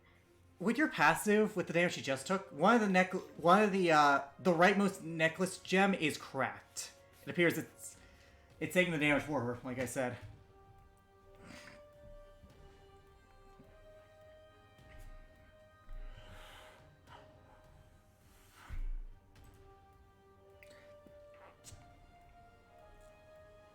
I'm gonna try to take it again. Constitution saving throw. 15. You hear the screams, and you're gonna take. I get a +4, remember? You still fail. D4. You still fail, even if with the D4. Seriously. Yeah, also, and I'm not gonna have you roll it. I'm not gonna do retrospective. I'll just say that you keep concentration. You take Take coursing 3. 22 points of necrotic damage. Ouch. You really do not learn. It's now Valentine's turn. I'm gonna roll death saving throw for her. I had a bonus action. But... Oh, what do you want to do for your bonus action? Valentine fails one. For the record. That's fine. No, you already skipped my turn. No, Go it's ahead. fine. Go. Do it. No, go Do it. ahead. No, do it. She already said go ahead. Just keep Said it fucking go flowing. ahead. No, please. Go ahead. She just rolled a death saving throw. That's literally set to this. What do you want to do as Kesona? No, it's okay. You sure? Yes. Was it important? You skipped it. Let's just skip it. Alright, Go. fine. Well, whatever comes next. Alright, K-Ro's gonna... So Valentine's down with death saving throw. K-Ro's gonna turn again. And she's gonna extend her hand out.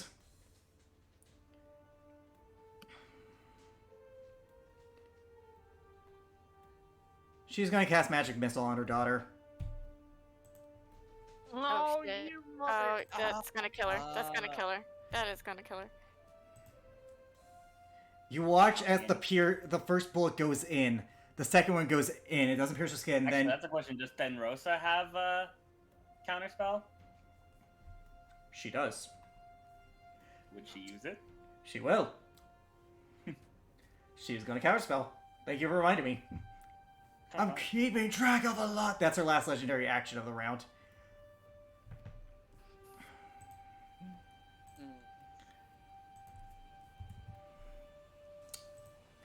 It's now Panon's turn. Panon doesn't have medicine, so she's gonna run up and try to attack K-Rora. That's a hit.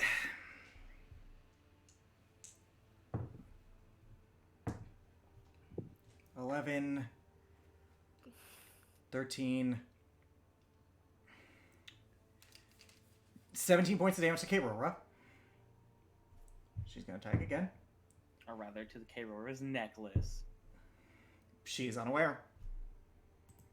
Yeah.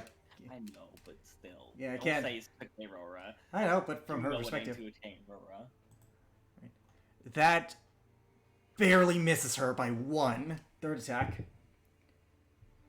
That just hits her. Another 9 points of damage. So 26 in total, I believe. The gem is cracking more, K-Sona. Stop! It's not the one with church in it. Get the necklace! Alright, that's her turn. Eloquent, it's your turn. You hear K-Sona say, "Get the necklace!" Alright, since, yep, I'm a fucking come over here since I am immune to necrotic damage. Alright, roll Constitution saving throw. Okay, It's not just for the necrotic, for the record. yeah. 21. Roll that d4. Okay, if it still don't work, I'll use my fucking ability.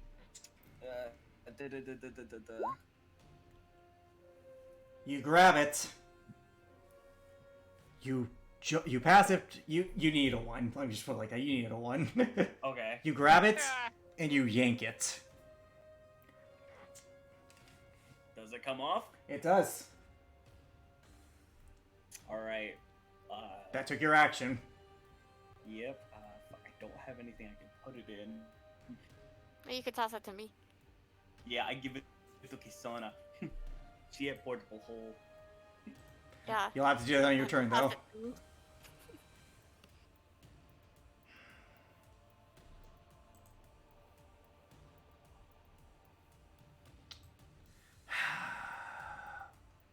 She sighs. Well, I suppose I have to be more careful around you. In the meantime, she's got a bonus action turn her hand and zap her daughter. And with the natural 20 that hits, Oh, what? that's a natural 20 Who? I guess too. to Valentine. To who? Oh, shit. Off. That was her bonus action. You watch as the lightning. Let me wait a sec. I need to read the thing on something. Yeah, so this would be considered an attack, right? Why? Because Sentinel. Does it say weapon attack specifically? It just says when a creature makes an attack. Yes, it would, but the damage is still going to go through. Ah. I know, nice. but still, any amount of chance. Being sad. Oh! This is payback for last session. That's what this is. So I'm hearing a potential. You met the DC where nothing bad happens, so you just miss. Okay. As you do, you watch as there's now a hole in Valentine's chest. I would say she's in a better place, but we all know she's rotting in hell. See you later. She casts teleport on herself.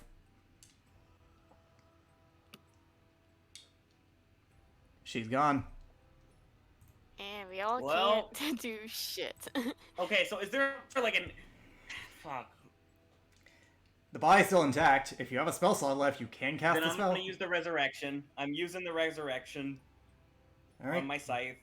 Because I don't have any spell slots left, because I used fucking all of them. But I As you do have the do, resurrection on my scythe. you watch as the hole begins to mend.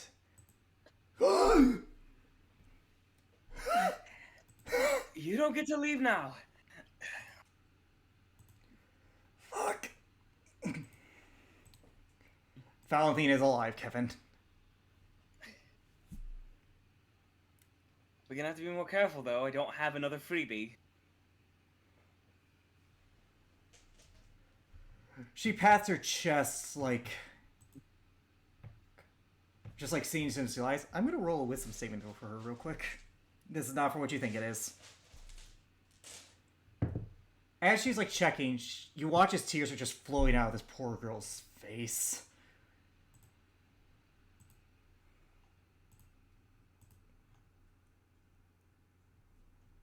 She's just bawling. Not because she died, but because she heard the bell. She was forced to attack people she actually kind of likes. She's bad. Then it's gonna go and get. He is going to go and wrap his arms around her to embrace her. Eloquin's gonna give her a pat on the back. Kesona? She's just going to, like, offer a hug. She's just in her own world right now. She's just bawling her fucking eyes out. Do you hug her just to comfort her? Yeah. You embrace the broken child, brought back from death. Melee, who has been in the corner, just looks puzzled at this interaction. She does not comprehend. Eloquin, when you Greater Restoration her, you felt it work completely. This won't happen again. But it doesn't... even if you tell her that, it won't hurt any less. The skull of Lolith now in the possession of the Arcane Union in Kerora. Plans still not known fully. That is where we're going to end the session.